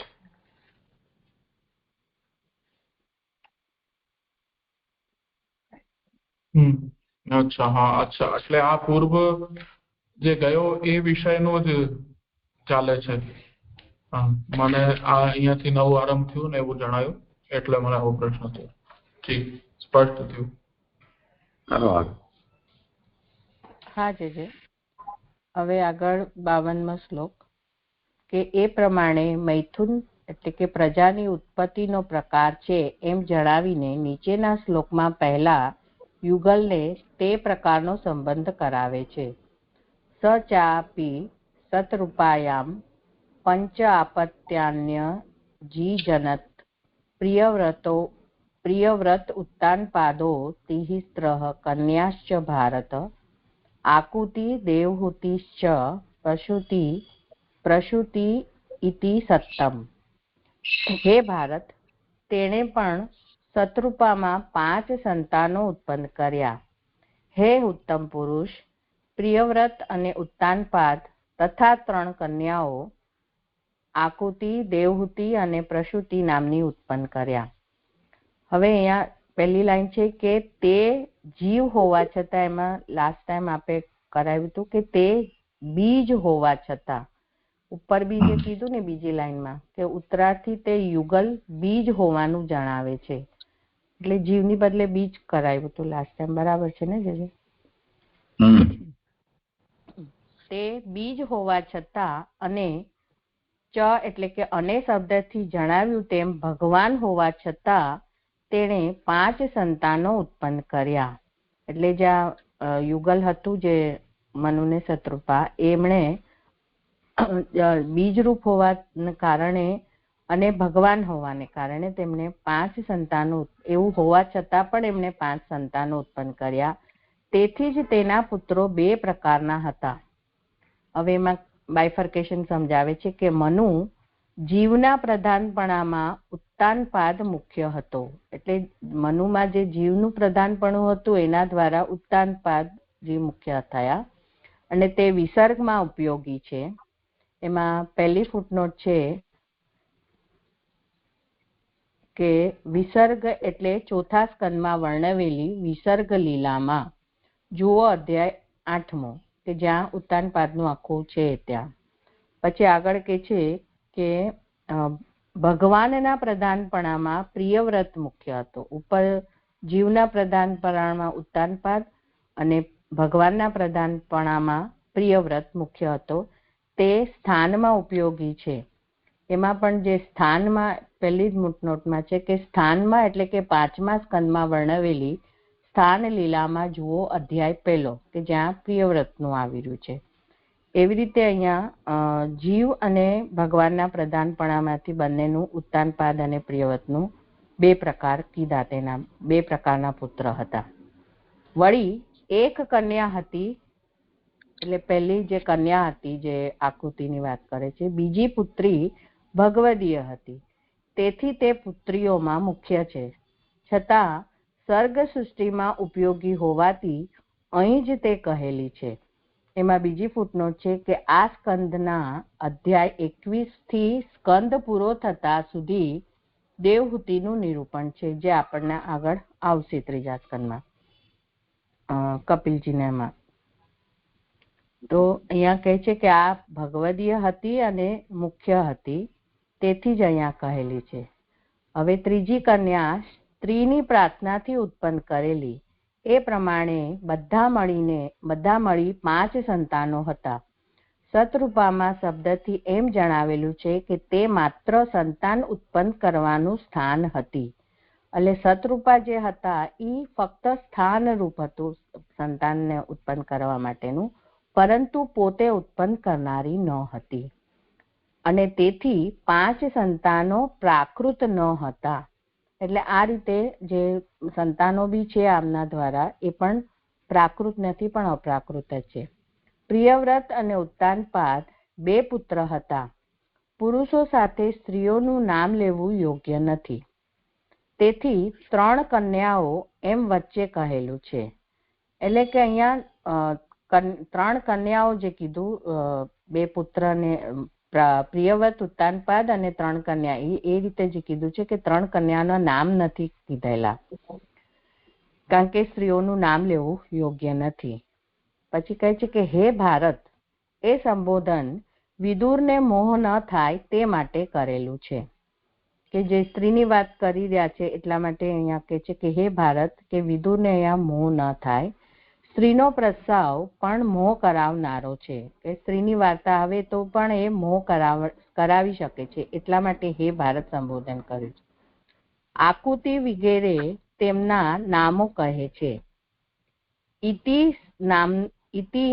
એટલે કે નામની શબ્દથી એમ જણાવેલે છે કે તેમના બીજા નામ ન હતા. એટલે જે મૂળમાં આકૃતિ, દેવહૂતિશ્ચ, પ્રસૂતિ, ઇતિ જે કીધું છે એનું અહીંયા કહી રહ્યા છે કે ઇતિ નામથી એમ જણાવી રહ્યા છે કે એમના આ જ નામ હતા, બીજા નામ ન હતા 3 પુત્રીઓના. પછી કહે છે હે ઉત્તમ પુરુષ, એવું ફરીથી સંબોધન પહેલાની પેઠે પુરુષનો સંબંધ વર્ણવા કરેલું છે. અને જે સત્તમ જે કીધું એ ફરીથી એમને સંબોધન કર્યું છે, તો પહેલાની પેઠે એને પુરુષનો સંબંધ વર્ણવા કરેલું છે. અહીંયા 52મો શ્લોક પૂરો થયો. હવે છેલ્લો લઈ લઉં છું કે નીચેના શ્લોકમાં તે કન્યાઓને સમર્પણ કર્યાનું કહે છે. હવે આ જે 3 પુત્રીઓ કોને કોને આપી તેનું આમાં આવી રહ્યું છે કે આકુતિમ રુચયે પ્રાદાત કર્દમાય તુ મધ્યમામ દક્ષયાદાત પ્રસૂતિમ ચ યત આપુરિતમ જગત. આકુતિ રુચિને આપી, વચલી કન્યા તો કર્દમને આપી, અને પ્રસૂતિ દક્ષને આપી, જેમનાથી એટલે કે તેમના બધાથી જગત ભરપૂર થયું છે. સુબોધિની રુચિ બીજા કલ્પમાં ઉત્પન્ન થયેલા બ્રહ્માનો પુત્ર હતો. એટલે રુચિ ઋષિ જે છે એ આ કલ્પના ને પણ બીજા કલ્પમાં ઉત્પન્ન થયેલા જે બ્રહ્માજીના જ પુત્ર હતા, જેને આકૃતિને સાથે આપી હતી, આકૃતિને આપ્યા હતા એમને, રુચિ ઋષિને. વચલી તો કર્દમને આપી, એટલે દેવહૂતિને. વાક્યમાં તું તો શબ્દ એમ જણાવે છે કે કર્દમ પોતાનો પુત્ર ન હતો, કર્દમ પણ છાયાથી ઉત્પન્ન થયેલો. એટલે આપણને આગળ આવી ગયું કે કર્દમજીની ઉત્પત્તિ છાયામાંથી થઈ છે, અને છાયામાં તેને ઉત્પન્ન કરનાર ભગવદ રૂપ કાલ જ હતો, તેથી કોઈ પણ અંશથી અધર્મ વાળો સંબંધ નથી. એટલે ભલે એનું છાયાથી પ્રાગટ્ય છે, પણ એ ભગવદ રૂપ કાલથી જ હતા પ્રાગટ્ય એમનું, એટલે એ કોઈ પણ અંશથી એ અધર્મ વાળા નતા, એટલે એમને દેવહૂતિ આપી હતી જે ભગવદી હતી. વચલી શબ્દથી એમ સૂચવેલું છે કે ઉત્તમ પુત્રીનું નામ વારંવાર લેવું યોગ્ય નથી. આ થોડું ઓછું સમજાય છે કે અહીંયા વચલી શબ્દ વાપર્યો છે જે દેવહૂતિજી માટે, તો એમ કહી રહ્યા છે કે ઉત્તમ પુત્રી હોય તો એનું નામ વારંવાર લેવું યોગ્ય નથી. પ્રસૂતિ એ નામ પ્રમાણે તેનામાં સ્ત્રીનું પ્રધાનપણું હોવાથી તે પરણાવવાની જ હતી. હવે ત્રીજી કન્યા પ્રસૂતિનું કહી રહ્યા છે કે એમાં સ્ત્રીનું પ્રાધાન્યપણું હતું, એને પરણાવવાની જ હતી. દક્ષમાં બીજા ગુણ ન હોવા છતાં ચતુરાઈ હતી જ. તો હવે જેની સાથે પ્રસૂતિને પરણાવ્યા તે દક્ષનું કહી રહ્યા છે કે દક્ષમાં બીજા બધા ગુણ નહોતા, પણ એમાં ચતુરાઈ તો હતી જ. અને એમનું પ્રાગટ્યનું કહી રહ્યા છે કે પુરુષ અંગૂઠાના માપનો છે અને તે અંગૂઠાનો આશ્રય કરીને રહેલ છે, એ શ્રુતિ પ્રમાણે તે બ્રહ્માના અંગૂઠામાંથી ઉત્પન્ન થયેલો હોવાથી ભગવાનથી ઉત્પન્ન થયેલો હતો. એટલે દક્ષનું પ્રાગટ્ય બ્રહ્માજીના અંગૂઠામાંથી થયું હતું, એટલે ભગવાનમાંથી જ ઉત્પન્ન થયેલા. એટલે આ જેને કન્યા આપી છે એ ત્રણેય ઋષિઓ પણ બેસ્ટ હતા, એ અહીંયા કહી રહ્યા છે. પ્રસૂતિમ ચ આદાત, અને પ્રસૂતિ આપી. એમ ચ એટલે કે અને શબ્દનો આપી સાથે સંબંધ છે. એટલે ઉપર જે કીધું ને દક્ષાયાદત પ્રસૂતિમ ચ જે છે એ અનેના અર્થમાં નથી, પણ આપીના અર્થમાં છે કે પ્રસૂતિ દક્ષને આપી એવો સંબંધ છે. પરંતુ અને દક્ષને પ્રસૂતિ એવો તેનો સંબંધ નથી. એટલે અને નથી, પણ આપીના સંબંધમાં અહીંયા ચનો મિનિંગ સમજવાનો છે. તેથી જે કાર્ય થયું તે જેમનાથી જગત ભરપૂર થયું શબ્દથી કહેલું છે. જેમ મહાભૂતોના વિસ્તારથી જગત ભરપૂર થાય છે, તેમ આ 5 સંતાનોથી જગત ભરપૂર થયું એવો અર્થ છે. ઇતિ શ્રી લક્ષ્મણ ભટ્ટના પુત્ર શ્રીમદ વલ્લભ દીક્ષિતે રચેલી શ્રીમદ ભાગવતની સુબોધિનીમાં 3જા સ્કંદના 12મા અધ્યાયનું વિવરણ સમાપ્ત. જે દંડવત પ્રણામ મારું અહીંયા પૂરું થયું. પણ આ જે કીધું કે પુત્રી જે ઉત્તમ હોય ભગવદ એનું નામ વારંવાર લેવું યોગ્ય નથી, તો આ કયા અર્થમાં કહી રહ્યા છે? લોકાચાર એવો હશે. હા, પણ આ તો શ્રેષ્ઠ પુત્રી માટે નામના આમ જ્યેષ્ઠ હે નહીં ને, દેવહૂતિ નું નામ નથી લીધું, તો મહત્યા નામ પુનઃ પુનઃ ન ગ્રાહ્યમ ઇતિ સૂચયતિ. એક વખત કહી દીધું, ઘડી ઘડી નામ નહીં બોલવું જોઈએ, એ અભિપ્રાયથી. ભાષાની સમય પ્રમાણે અને પ્રદેશ પ્રમાણે અલગ અલગ પ્રવૃત્તિ હોય, આગો કોઈક રિવાજ પ્રસિદ્ધ હશે. જી દંડવત પ્રણામ છે. સારું, સમય થયો છે. હવે સત્ર પછી 9 અધ્યાય શરૂ કરીશું.